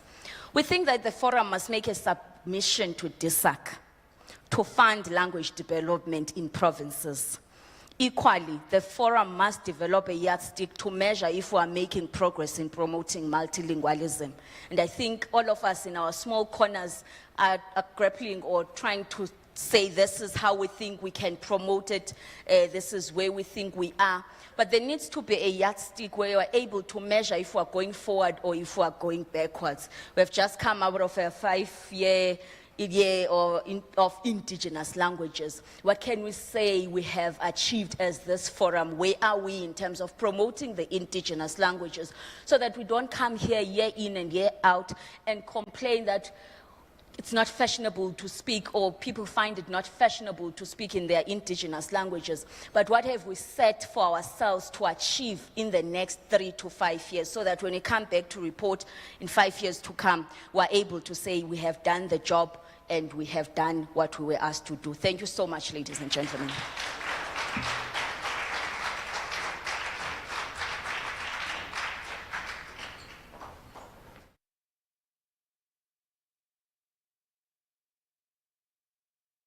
And they look at me with no intimidation. I can see the flame that is burning within you, and I wish the issue of time was within my hand. I would give you more time. It's those who are passionate with what they're doing that you'll see them burning with the issues that they have in heart. I thank you very much. With that being said, without any intimidation, I'd like to call upon Free State to come and share with us what they have.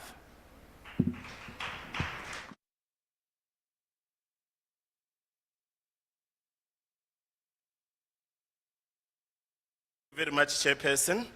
To Mayor Shela, I just wanted to announce that I have the voice for TV and the face for radio, in that order.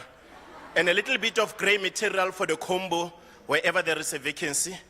To the team of Honorable Minister Mackenzie, just 2 announcements. Just tell him that 18 years ago there was a guy who translated a book called The Choice from English to Sotho. He actually quoted 15,000, there were 2 or 3 zeros missing. We'll talk about it. Lastly, that maybe there's a proposal that we have the comedy show tonight. I'll do it for 1 hour. I normally charge 20, but I'll take 10. That's my name right there. We are going to skip a lot of the procedural setup of the Language Services Unit. I am basically just a acting deputy director in the Language Services just for 12 months. My time is coming to an end by March. So unfortunately, with that instability, it will tell you that with the deputy director having retired just last year in April, so there has been an arrangement of people acting, but we are working hard on it. The post is being job evaluated. We hope it will be advertised and the right candidate will take and do the job. I needed to leave this thing so that you see, because this is the situational analysis of what we have, regardless of how not developed, but not underpaid or under budgeted we may look. But these are some of the services that we provide, especially the one I would like to start talking of is number D, that is promotion of multilingualism, which is also, the task is to look into the legislative compliance. That is where we go to this provincial departments. We do what is called support and monitoring. In other words, we don't just come. You need to have all your documents in 3 official languages. So we start first by sitting and understanding. But also I must indicate that with the 10 departments, we will not, even if we would like to, monitor all 10 departments in 1 year. That is why you'll see in a typical year, we would have done at least 3 or so that it becomes something that we can look forward to and be able to take stock of what we have done. There will not be much that will be said, but I think number B is very delicious as well. We are not just doing South African Sign Language interpreting. We also are doing the simultaneous interpreting. We are the only province in this country which is doing that, and we have the machinery for it. And we are working very nicely with our colleagues in the Eastern Cape all the time, all the years, the National Arts Festival. When you go there and interface with each other on the literature festivals, we provide these services. And I hope that all the provinces would be adequately funded, that each and every province must have its own simultaneous interpreting units so that they can do the job with ease. The issue of interpreting, that is for sign language. Now that the South African Sign Language has become an official language, it becomes a threat on that we have only one sign language interpreter who's also heading that unit. And what we do in the meantime, we are coordinating with the external freelance interpreters.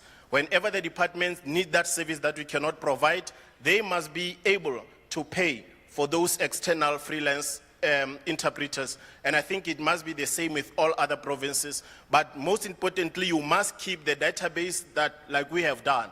But the database as well must be something that you'll go back to and ensure compliance, or what we call good quality of service. In other words, you should be able to see who are among this particular list that we can rely on, so that you do not necessarily insult the very same process by having people who do not necessarily have adequate skills to do the job. You must have sign language interpreters such as these ones that we have been having. Thank you. This is just the structure. You will see the deputy director, there's acting there. I hope I'll get that at the salary level 12. But we also, on the last point, language practitioner, we need to have at least 5. So in fact, we have 5 now. Although we have maximized on the 3 for Sesotho, because Sesotho is spoken by about over 64% of majority of the Free State. But in terms of complying to the act and enforcing also our efforts to be able to do what is right, we are still supposed to move and ensure that we have additional language practitioners for Setswana and isiZulu. Currently we have English, we have Sesotho, we have Afrikaans, we have isiXhosa. So we are not doing very bad on that one. Those are the languages I talked of. Other critical service that we provide as highlights, we also have the Braille machine, where we are assisting the Department of Education, and few of those who are coming to ask, like maybe we have Tibulua School in Kwakwa or Bartimia in Tabanchu. It will just be one request in a while, but I think if we can collaborate as well and amass finances so that each and every province must also have the Braille machine. I've already talked of this multinational interpreting, but the story behind it is that we have obtained that machinery since 2014, having worked with the University of the Free State. There was what was called the MIDP. We had the 1, 2, up until 4, which is called Multilingual Information Development Program.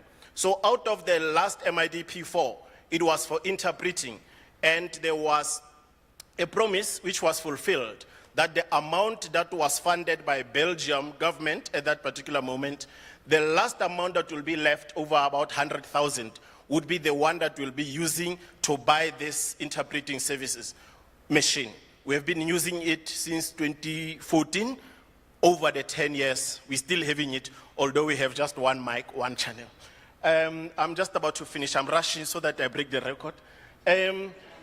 On the issue of the legislative framework, we already have the Free State Provincial Government Language Policy, which we need to review, obviously. But the delays have always been that we are focusing firstly on compliance, because sometimes it would not necessarily make sense for you to review what has not necessarily adequately worked. So we are still pushing compliance to see that there are areas which are silent, there are areas that need improvement, so that when you do the review, it's not just a pep talk or something that will be commercial.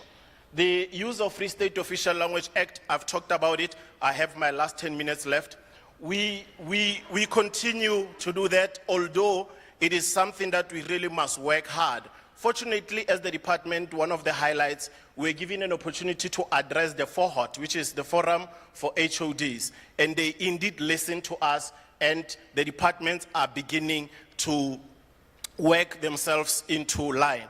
I also want to finish by saying the works of Bontate Mohapi, such as Bu Sinotolo, among the books that he has written, Habari Riri, which is a book that he has written on translation. So those are resource materials that we must encourage ourselves to use. The last part that I will do in my last 30 seconds, it was 1 minute actually, is that the political part of what I'm going to say will come when the minister is here. To say there must be the political will, there must be the will of the people. Somewhere in 1865, Afrikaans people came and formed what was called the Genootskap van die Regte Afrikaners, so that they preserve hele cultuur and taal. They have done it. So in other words, we must be able to push and also get the same support from our government. 2 seconds left. Thank you very much for being a wonderful audience.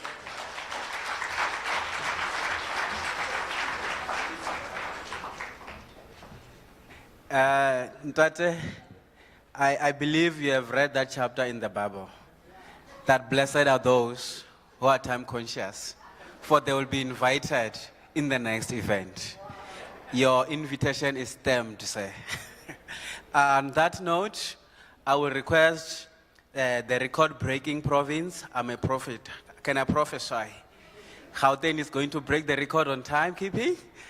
Let's clap hands for Gauteng as they come to the front.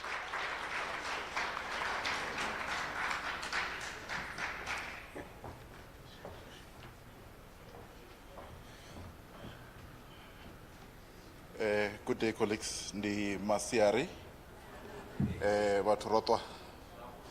Aye, Nanerotwa. Yes, okay. Oh, I took a far as well with the tear. Marazun is right, Mus.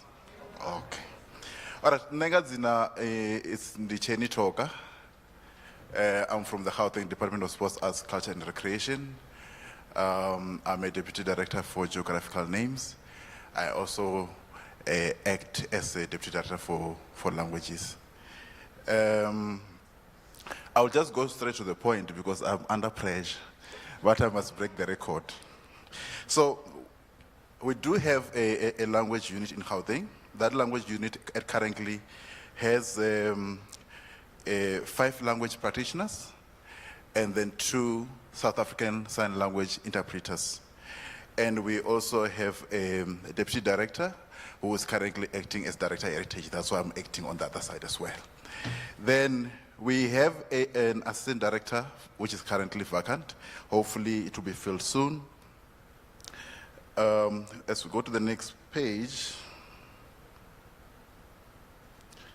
where we look at the language work that we do, what we try to do is to try to focus mostly on awareness campaign as we try to promote multilingualism. And what we normally do is that we try to target our audience at a very young age. You see most of our programs there that are listed on the screen. They are most of them go to primary schools, we go to high schools. We try to get them young so that they understand the importance of speaking different languages. I'll just maybe read a few of those programs that we do. We do indigenous spellathons. We will also did the June 16 commemoration as an event. We did the Heritage Month language celebration, International Translation Day. We do finger spelling BE competition. We also held a writers seminar. We have Learners Awards. We have got the Gauteng Provincial Language Forum. we just had one last week. It's a very important forum that we engage with our stakeholders, our other provincial departments, as well as local government and other state organs, as we deliberate on how best can we promote languages and the use of all these different languages, and ensuring that all these languages receive equal status as they are used to service our people. We also have indigenous slam and poetry sessions, multilingual debates, eliminations, International Mother Language Day, Gauteng Provincial Language, I think that is coming for the second time.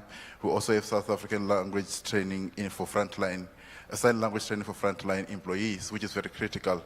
I think since we have an additional new language that has been added, it's important that those who are working in the front line, who are servicing the communities, should be able to communicate in South African Sign Language, so that when they receive people who need assistance in that language, they should be able to get service. So that's something that we're also doing. We also have the deaf debate that also takes place in Gauteng. Other things that we do, we have our quarterly meetings for the Gauteng Provincial Languages Committee. We also do translations for documents. We translate documents for ourselves internally, but we also translate for other government departments within the province or other, what we call state organs, to ensure that where there's a need, we are able to assist. Because as you know, not all the entities currently have the capacity due to budgeting issues that have been raised even by the Eastern Cape, and even my brother from the Free State raised the same thing. We also face the same challenge.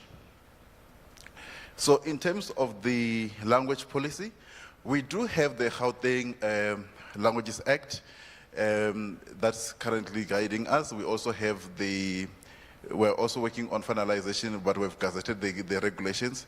We're working hard now to make sure that we meet the date that we committed ourselves last week in the forum, that by the end of the next year we must have a language policy that we have developed that is will be approved and being under implementation.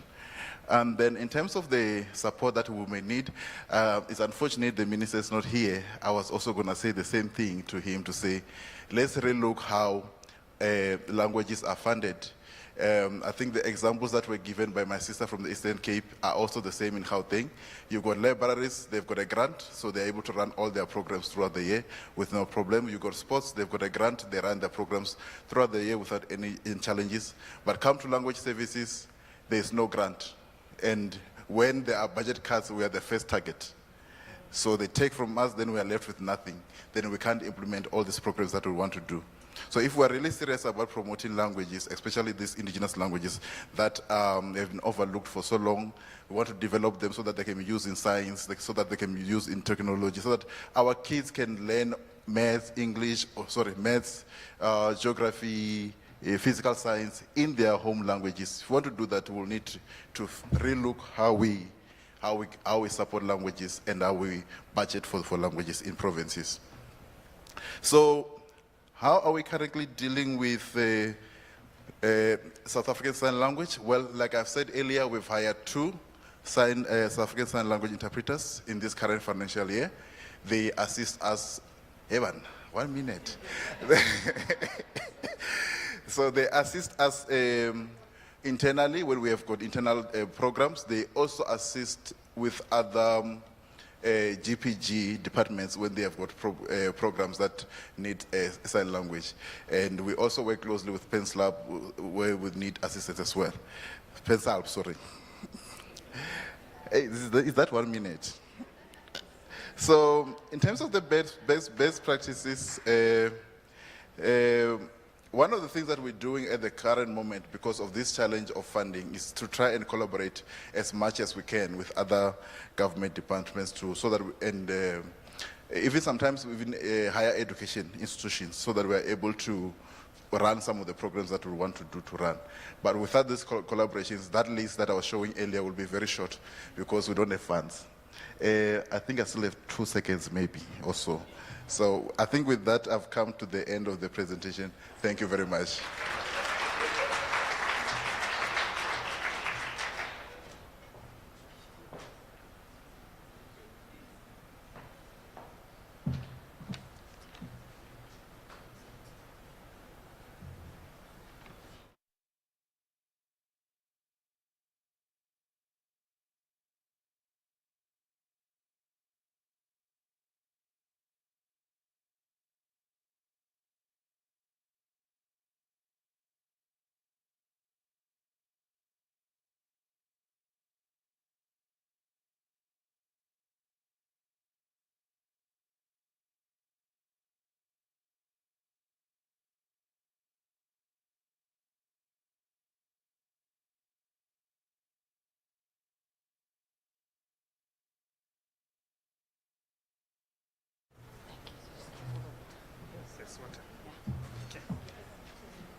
Thank you, colleagues.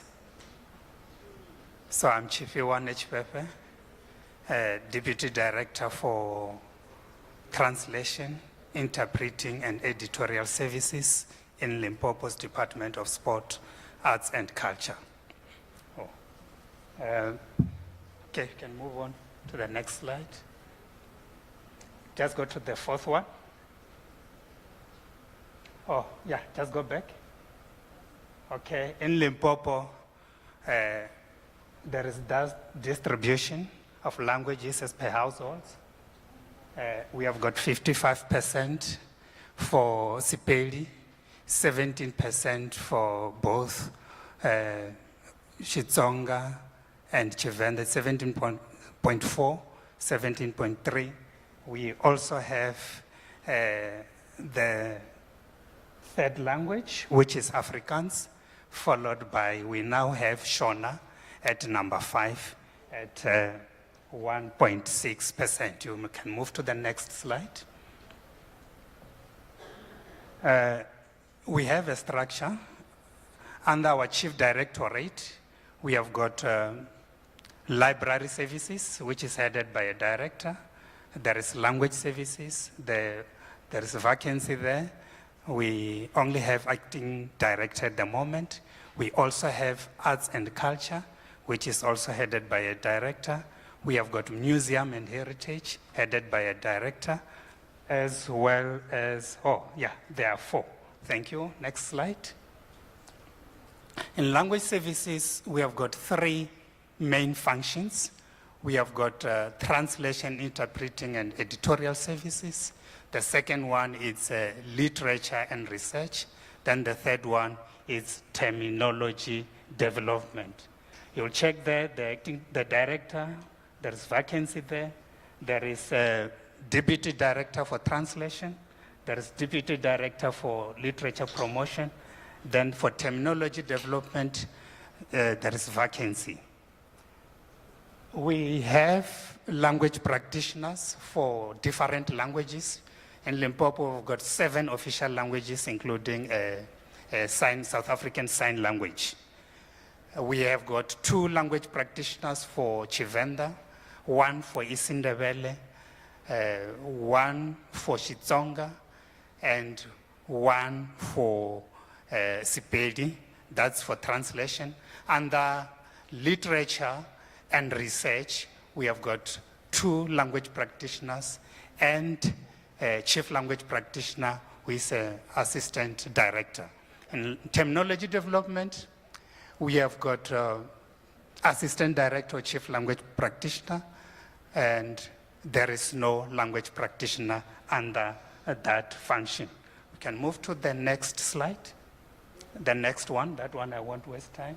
Then we have got the Northern Province Language Act of 2000. It's under review.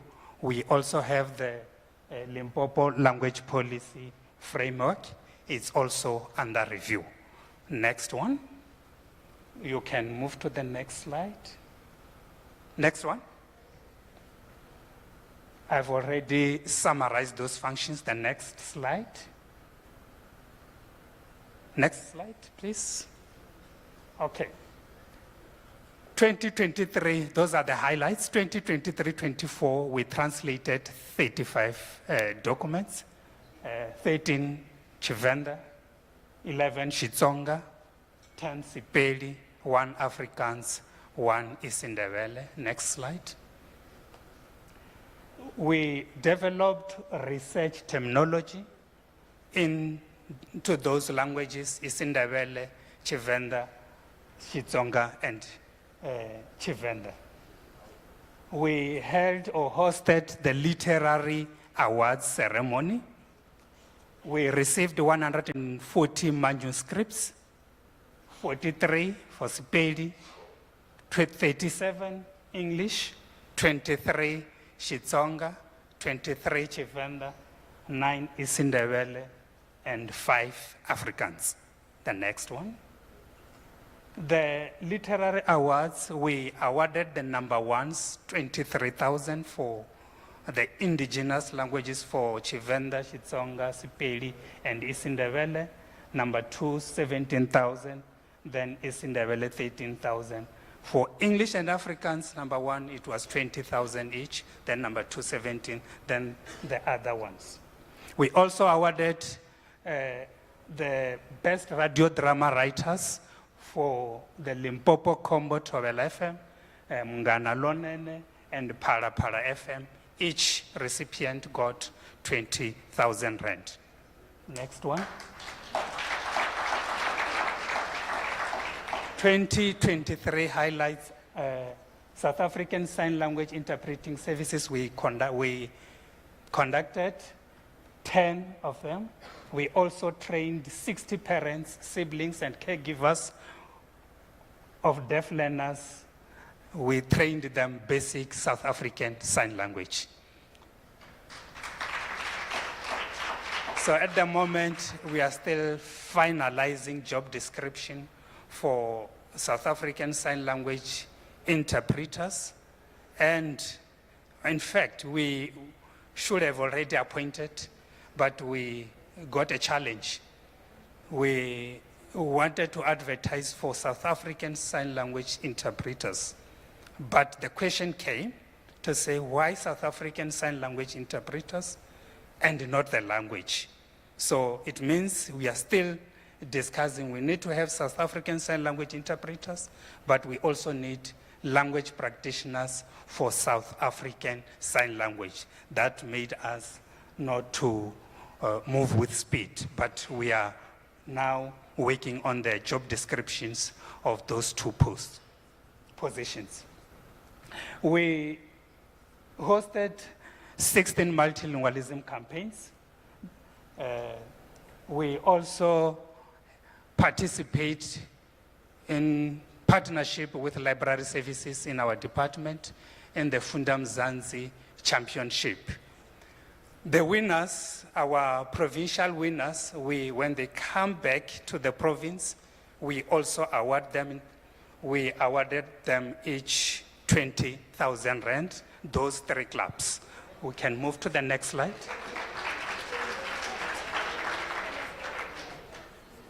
We also recognized the top matriculants in our indigenous, in all official languages of the province. Each for all those 6 languages, recipient received 20,000 rand each.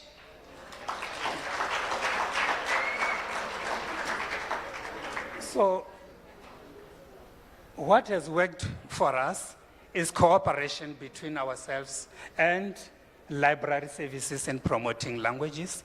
It's also cooperation between ourselves and our sister directorate, Arts and Culture, in promoting social cohesion programs. Next slide. We have got, that one is a challenge. We have got these cross-border languages or overlapping language, official languages. We have got Isindebele in our province. Okay, thank you. We have got Isindebele. We need to cooperate as provinces. We need to know what Mpumalanga is doing. We need to know what Gauteng is doing so that we don't waste resources, because we might find ourselves duplicating the functions that others are doing. At the moment, we are not interacting. Thank you. Next slide. So we have got the Language Act and the policy which are under review, as I've already mentioned. The next slide, please. So what we are asking is national arts and culture in the province get support. The department, the sport, arts and culture get support from national. When we get visitors, we are also called to attend those meetings as language services. And we envy what the national is doing, the National Arts and Culture and Sport is doing to our sister directorates. So we are just saying, can you also provide this support, this much needed support to language services, so that we can have something like our other directorates are receiving. So we are saying national language services, when these arts and culture and sports directorates, or chief directorates in your case, when they visit provinces, also organize visits to our provinces so that you can hear our challenges as language services so that we may be able to develop and promote our languages. Next one. So what we are intending to do is to appoint SASAL interpreters and language practitioners. We have already celebrated that one. The living pioneer women writers, we have celebrated them. Then we are going to celebrate the living linguists next year, February, even the youth writers, the literary awards, and the International Mother Day celebration. The next one. Ndolibuwa ngiyathokoza. Thank you.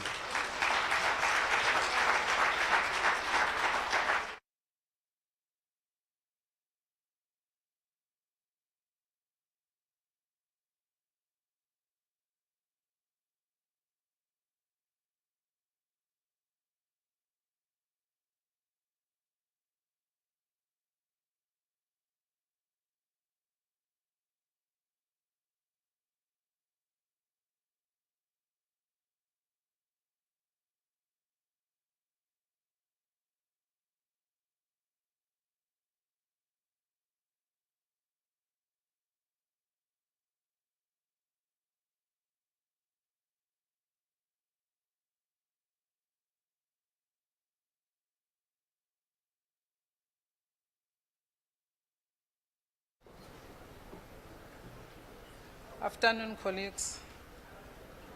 I think timekeeper, you just forget, keep your paper. I won't even finish the 5 minutes. I'll break the record. My name is Nonsigele Lozwane from Mpumalanga province. Oh, I'm a teacher. I thought my teacher's voice would help me. I'm Nonsigele Lozwane from Mpumalanga, manager, language services. I'll present on behalf of our province from the Department of Culture, Sport and Recreation. First question, is there a language unit in your department? The answer is no. There are only 3 officials. Myself, a manager, and 2 language practitioners, one for Sindebele and one for Siswati, of which one is a vacant post, which we have not yet filled. Question 2, indicate the need for language work in your area. Let me say the department is unable to perform all language services due to shortage of human resource as well as budgetary constraints. As you can see, we're only 2 at the moment. So we can't service the community. We don't do translation, editing, and interpretation services. Policies and projects that we are doing this year, we did terminology development project, which we started last year. So we take 2 years because of the budget.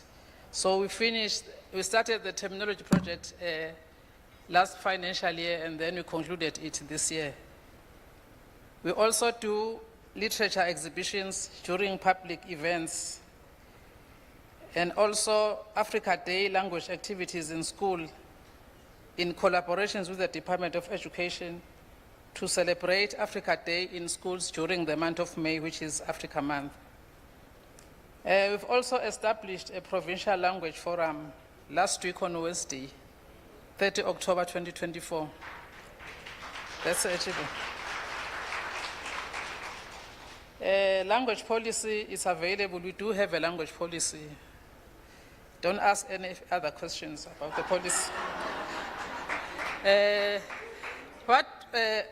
How do we deal with sign language? We outsource sign language services when they are needed. The best practice, I think collaborations are the way to go. With the ever dwindling budget, previously we had a language writing competition, But this year we had to drop it because of budgetary constraints. But we've seen that collaborations work. For the past 3 financial years, we've been collaborating with publishers for language writing competitions. And these collaborations have produced 10 books. We have 2 anthologies of short stories, 6 novels, and then 4 books of 1 act plays. At least we've achieved something through collaborations. So we are also looking to collaborate in terminology development so that we don't take 2 years to do 1 project. So anyone who wants to collaborate with us in terminology development, Siswati and Sindebele, you can contact us. Thank you.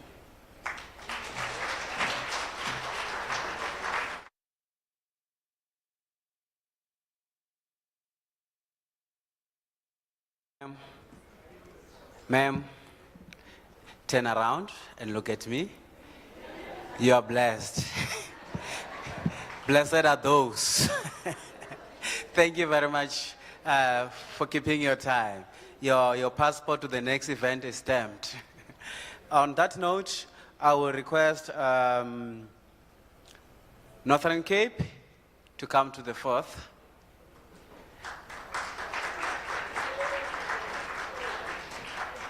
I see blessings here. Are you blessed?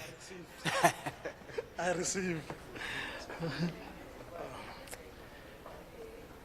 Good afternoon, colleagues. Goeiemiddag. Dumelang molweni. Lochani nda. Mine is short and sweet and simple. I'm from the Department of Sports, Arts and Culture in Northern Cape Language Services. Our department do have a language services that is tasked to promote multilingualism, redress past linguistic imbalances, and develop previously marginalized languages. Our support structure, it's not that big. I was making a joke there when Limpopo was presenting. I was saying, I'm available to move from Northern Cape to Limpopo. We have a staff complement of 4, 1 language unit manager, 1 administrator, 2 language practitioners, 1 for isiXhosa and Setswana, 1 vacant and funded for sign language, and 1 unfunded for Afrikaans. Colleagues, it pains me as the custodian of language within the province that we do not comply with what the Act is saying. I think we share the same sentiment in all the provinces when it comes to language challenges. Number 2 is that the Northern Cape Sports, Arts and Culture Services is tasked to promote multilingualism, redress imbalances, as I have said, to promote the partially esteemed and equitable treatment of official languages in the province, to promote government language management within the provincial government, to advise responsible member of the strategy to regulate and monitor the use of official languages Act of 2013 and Act number 5 in Northern Cape. Yes, we do have an act, as I've said, it's a National Provincial Use of Official Languages Act number 5 2013. Our policy is still under somewhere with the executive committee, we're waiting for the approval. But the challenge is now that that policy, it will be delayed for approval with the inclusion of sign language. The further support that we require from the forum is that the forum can assist us by drive awareness and implementation of language legislation. It's a challenge, colleagues, for all of us. There's a serious lack of political will to implement any language-related matters. When you go to each and every province, you will be told that there is no sufficient budget. And that becomes a serious challenge to implement most of the language-related matters, for example. The unit have tasked itself to do a presentation in all the provincial department to conscientize them of what the Act is saying. According to my knowledge, the Act is saying that if I stand here, I'm allowed to speak in my own language, which is Afrikaans.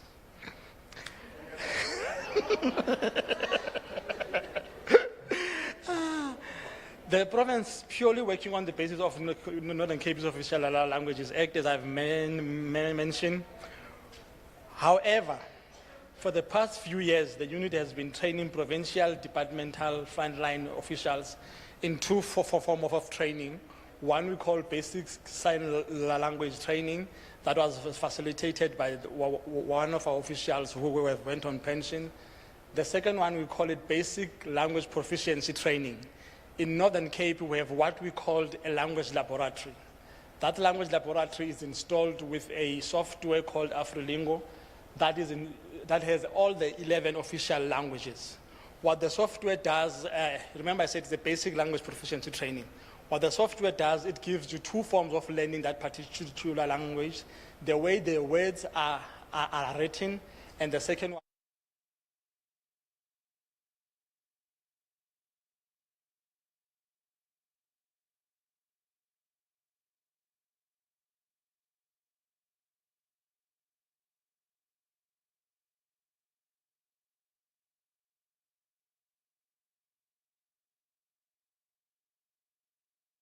is adopted. We do have a sign language practitioner. Number 6, we will be through our two capacity building program, those that I've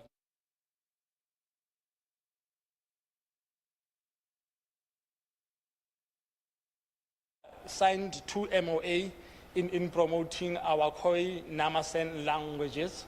We have 2 MOA signed with an organization called Sandeva, South African National Development Agency, and the Namakhoi Production.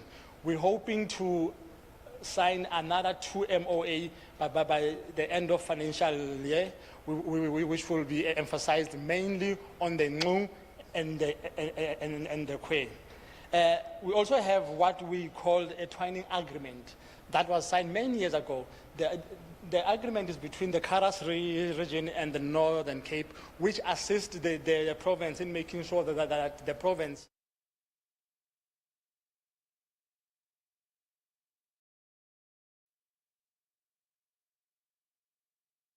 Thank you.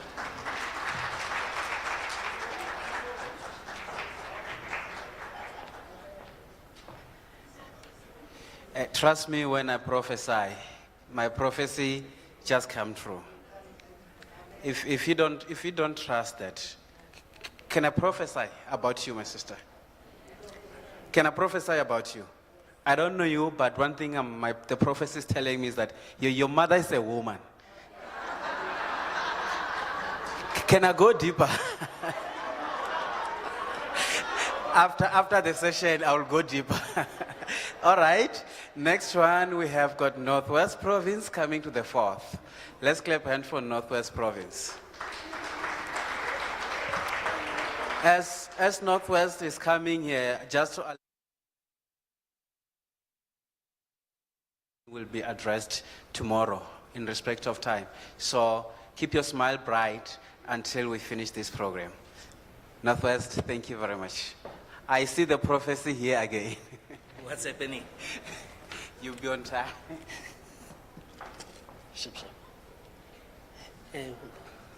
Who's the guy doing there? Hello, hello.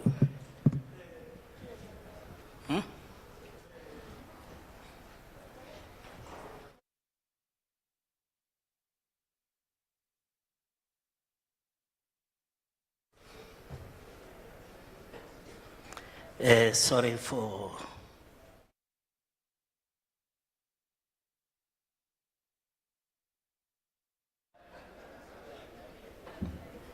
kana kajeno ke di kae? They don't have your presentation. No, I've given it to him. Ke di kae kajeno? Di 4. O ne ke riske ba bang ba lebala hore kana maabane Saturday. Se re tshabo bua hore ke di kae kajeno.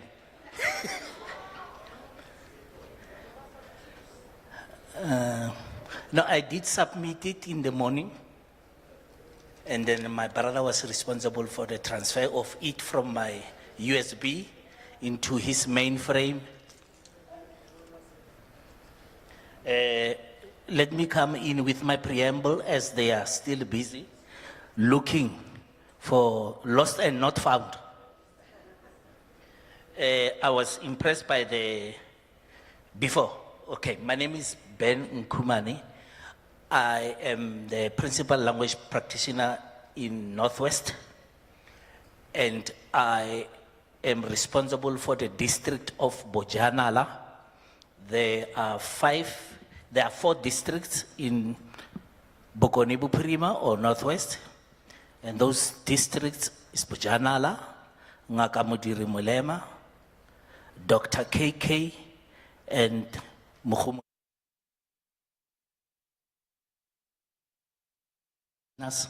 Stationed in each district. So I have been asked by my manager to come and fill up her boots and do the presentation. If you have questions, I'll take them down and refer them to her. Have you found it, say? I mean, we even made a backup. You put the other one on your desktop.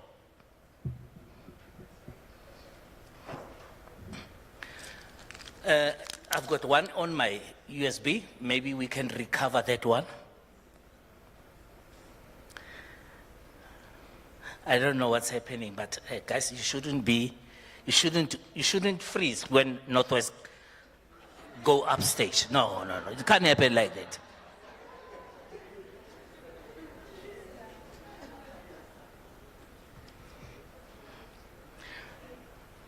It is called presentation.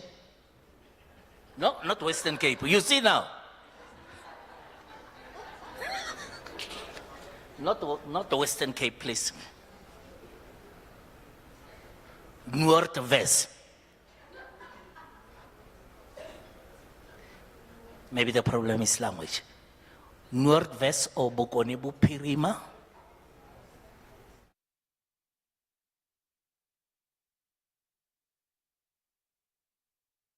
You can start the counting, timekeeper. Thank you very much. Regarding number 1, do we have a language unit? Yes, we do. It is comprised, it is head office based, and then every district has got a principal language practitioner.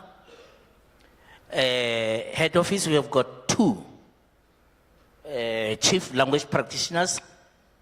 And then we've got the other one, a deaf employee as the woman in charge of SASL. That you must note.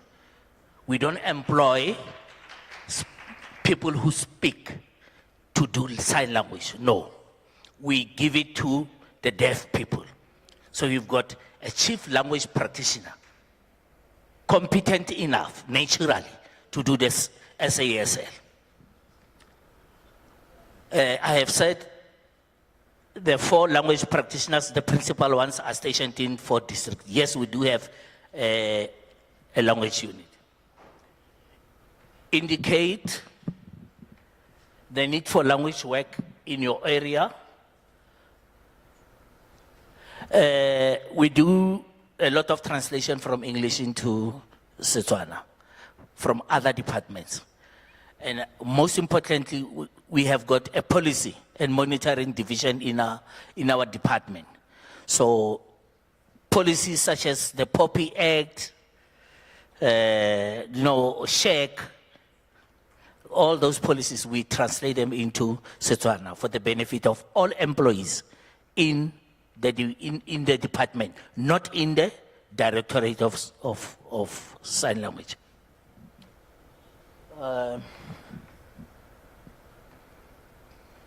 In terms of activities, we have got a program called Setswana Legends. We hold this annually, and then this is in a way that we take our best legendary writers, we house them, and then we give them awards every year or annually. 2022, when I took up this stage. It was the year that we were told to introduce the indigenous languages in our department. And we did that with Motswana Ikitsi. Motswana Ikitsi is the way of promoting our indigenous languages in Northwest. How do we run with this program of Motswana Ikitsi? We have got book clubs in every library. Those that were in George can attest to this, that we sent book clubs to George to represent the Northwest. So these book clubs are the book clubs that promote Setswana. We say to children, know your mother tongue. How do we encourage them to know their mother tongue? To know Diane, idioms or proverbs, to know Maele, to know the Tamalakwane, to know how to spell words of Setswana. That's what we do. That's what we do. Not that's what we preach about. We do every year. And then again, in the SASL that is run by the woman who's deaf herself, we organize sign language workshops in our sister departments. Last week, we were at Koster Hospital in Swartregens, teaching the frontline workers on how to do proper sign language. Did you get it? What did I do? I signed. You must know how to sign, people. You can't be coming for every year language conference and you can't sign and you speak sign language. Amanda, indicate whether the language policy is there. Yes, we are still drafting it. Further support that we need. We have noticed that the language services nationwide, the first speaker was complaining about the National Arts and Culture Department. Language services are not unified nationally. I think that this belongs with the national division. How are you currently dealing with SASL? We have got no problem. We have employed a deaf person to do this. We, the district sign language, district principal language practitioners, are giving her support. And lastly, I think so, share the best practice. Libraries. We partner with libraries. In libraries, we find readers. In libraries, we find books. In libraries, we find language.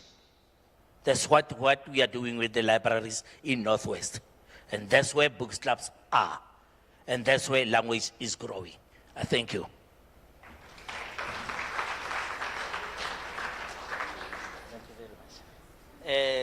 Regarding my lost presentation, can I have my USB, please?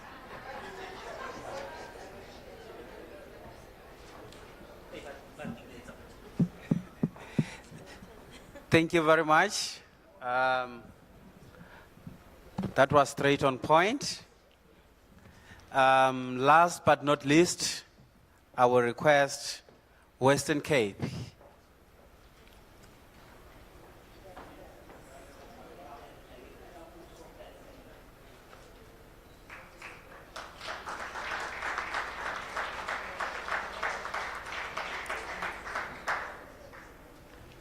You know, without your hands, the distance from the table to here becomes very long.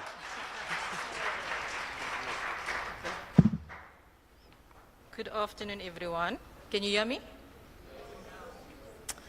Hi there, my name is Khadija Abdulatif. I am the manager for the Language Services Unit at the Department of Cultural Affairs and Sport in the Western Cape.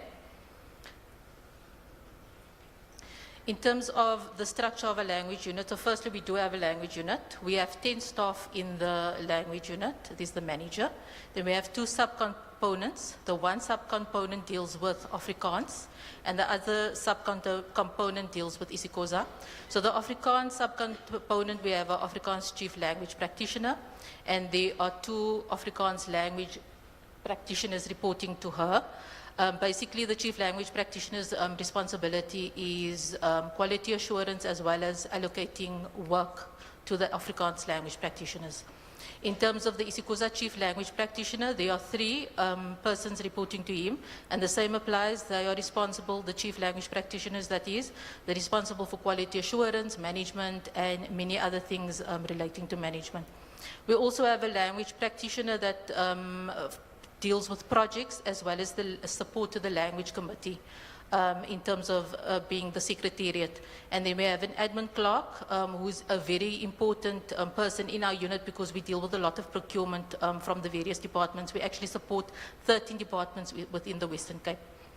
Then in terms of the second slide, what do we do? We provide practical language support services in isiXhosa, English, and Afrikaans. So it's basically those 3 languages are our official languages in the Western Cape. And we provide those language support services to Western Cape government departments. I mentioned that we have 13. The services include translation, editing, proofreading, interpreting, and terminology development. Am I going too fast for you, Sisi? You okay? People say I talk fast, so I have to always just double check. So yeah, we provide communications, well, terminology development and all those different services relating to communications with citizens, legislation, annual reports, APPs and SPs. The large documents we outsource, we have a freelancers list, and the shorter documents we have the internal colleagues do the translations. In addition to the language support services, we also facilitate projects to, amongst others, promote multilingualism, promote previously marginalized languages, and also to promote South African Sign Language. And then a large chunk of the work that we do is to render content, procedural, and governance support to the Western Cape Language Committee. And we're basically responsible for all the arrangements necessary for the effective functioning of the committee. So the Language Committee is actually the PANSAL PLC within our province. We have an agreement with PANSAL, and the governance-related work means that we produce the strategic plan, the APP, and all the other documents relating to governance. And that is basically myself and the one colleague that supports the Secretariat as in the Language Committee. In terms of our language policy, we do have a language policy that was developed by the Western Cape Language Committee in 2005, and this policy gets reviewed every 3 years when a new committee joins, or a new committee's term of office. What we do in terms of monitoring the implementation of the Western Cape Language Policy, this is conducted every 2 years, basically a monitoring process, and this is done by the Language Committee, which the language unit obviously supports.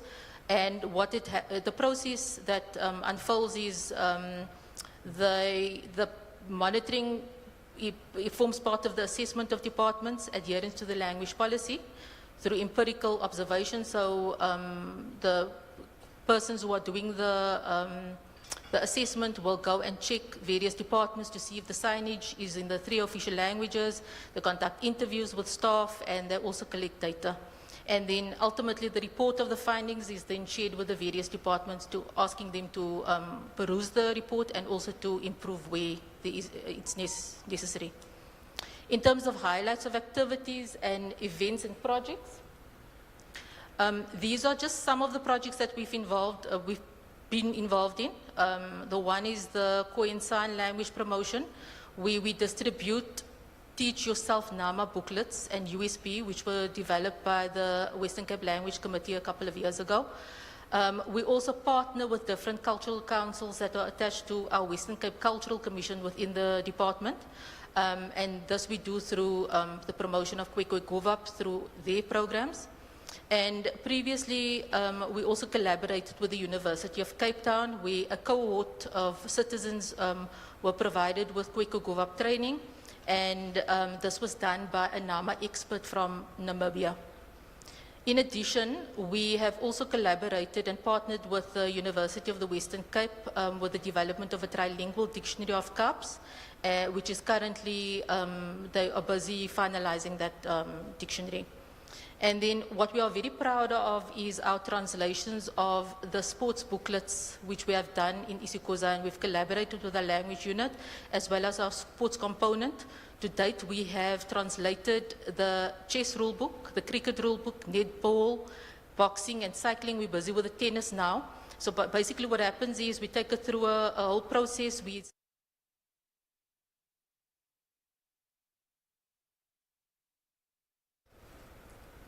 Furthermore, we also celebrate and promote select national and international dates of significance to foster social cohesion or inclusion. A part of that would be Translation Day celebrations, International Mother Language Day, Youth Day. And last year we celebrated the 200 years of isiXhosa as a written and published language. And here we collaborated with various partners, including the Western Cape Education Department.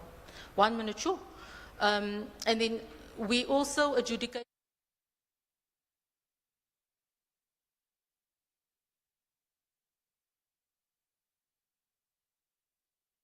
And then our South African Sign Language, even before the Act came into being, or that South African Sign Language is now an official language, we had already been providing Sasol interpreting to all our Western Cape government departments upon request via our freelancers list. We've also procured sign language playing cards from the National Institute for the Deaf, which we use in our programs. We've trained our Western Cape government frontline staff. We've done this in collaboration with PANSALB and Deaf SA. We've celebrated Africa Day this year. We distributed Sasol playing cards to commuters at Cape Town Station, and we've also done basic Sasol training course for family members of deaf persons. Again, we work very closely with PANSALB in the Western Cape, as well as the organization called Al-Waha Institute for the Deaf, and we will be doing follow-up training in 2025. Our aim is to actually empower our citizens, because there are many people who actually can do, you know, people who are citizens who have family members who are deaf, who can sign and might look at the sign language as interpreting as a future profession. And then finally, my last slide is what has worked well and what has not worked well. What has worked well for us is the managed network model. You've noticed that I mentioned that we've partnered with X, Y, and Z. So we work with different partners, and this has allowed us to do more with less within budget constraints. We collaborate with the various stakeholders. I mentioned PANSALB, which allows for resource and expertise sharing. What hasn't worked so well for us is the late invitations that we sometimes get from partners, which compromises our efficiencies and the success and impact of a project. And then I think importantly also terminology development. I think it was mentioned earlier on that we require a more coordinated and cohesive effort across sectors within our country. And thank you. I hope zero. Thanks.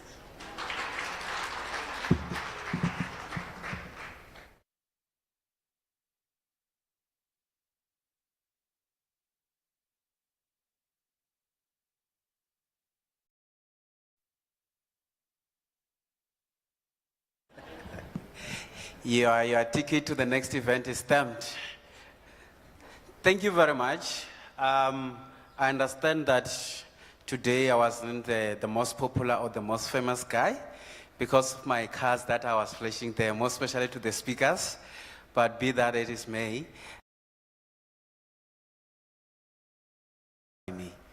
Okay, just to inform or notify the House, our minister promised to come back, but due to some constraints, minister couldn't come back, but is promising to be with us tomorrow. And we cross our fingers because we are aware he has another international trip, but he indicated that he will be with us tomorrow. So those who have got those questions, keep them and rephrase them for tomorrow so that they can be loud and clear. I will request our own Mam Zanele to come to the fore and do some honors. That's not me. Good afternoon, colleagues. My work here is very short and easy. I've been requested to ask the presenters for today and tomorrow, just to give them a token of appreciation. It's not common that you are given a gift before you present something, but we thought it would be best if they are all receiving their gifts today. So don't be surprised when I call people that will be here tomorrow to say, but I haven't presented. Why am I getting a gift for?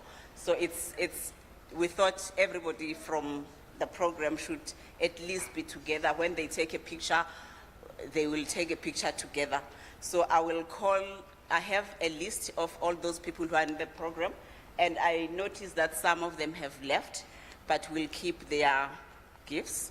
So I'll just ask all the presenters that I'll call to come to the front and collect their gifts. I'll ask them to stand here so that Brad James can take a picture of all of them together. And for now, I'm the program director. I'll first ask the program directors, Dr. Nengobela and Ms. Christel van der Kolf, to come to the front. Also, Ms. Ketiwe Marais to come to the front. And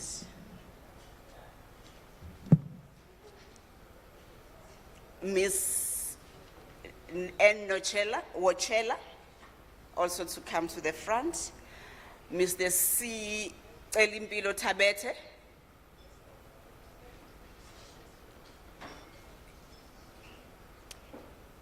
I see Mr. Kuhn from Pandorang is not in the house. I'm not sure if he has left already.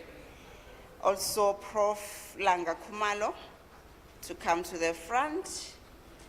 The CEO, Pensal, Mr. Lance Schultz, to come to the front. Okay.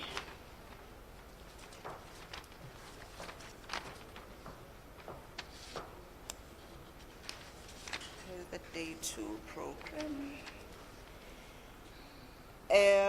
Ms. Dele from Pensal, the surname I'm not sure how to pronounce. Ms. Huses. Okay. And Dr. Rajojo to also come to the front, and Mr. Dantile.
I'm giving back to the program directors.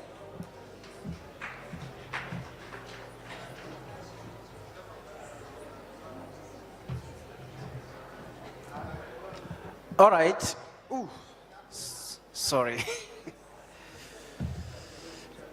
Thank you very much.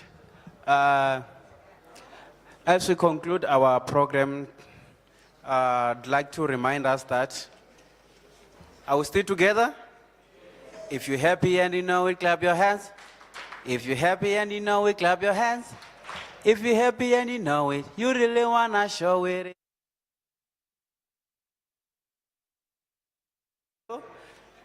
Our program will start from item number 17 tomorrow. That was supposed to be discussed today. And then we're moving it to tomorrow's discussion, as well as item 19, 20, 21, then 22, which means that our tomorrow's program will stretch a bit, but I believe time will be managed. The program that has to run tomorrow is there and presented. So let us honor our starting time so that we can finish our program on time. As you can check, item number 1 is tea arrival and registration. Let us be punctual so that we can finish our program. And remember, being punctual is not only being on time, but being social is the respect you have for those that you are going to serve and work with. On that note, I really appreciate listening to us. You make me feel great today, and we'll meet again, most especially for those who honored the time, who read the verse on Events chapter 2, verse 18. Thank you. Oh, one last announcement. For those who will need picking tickets, please see the gentleman next to me. He will assist you.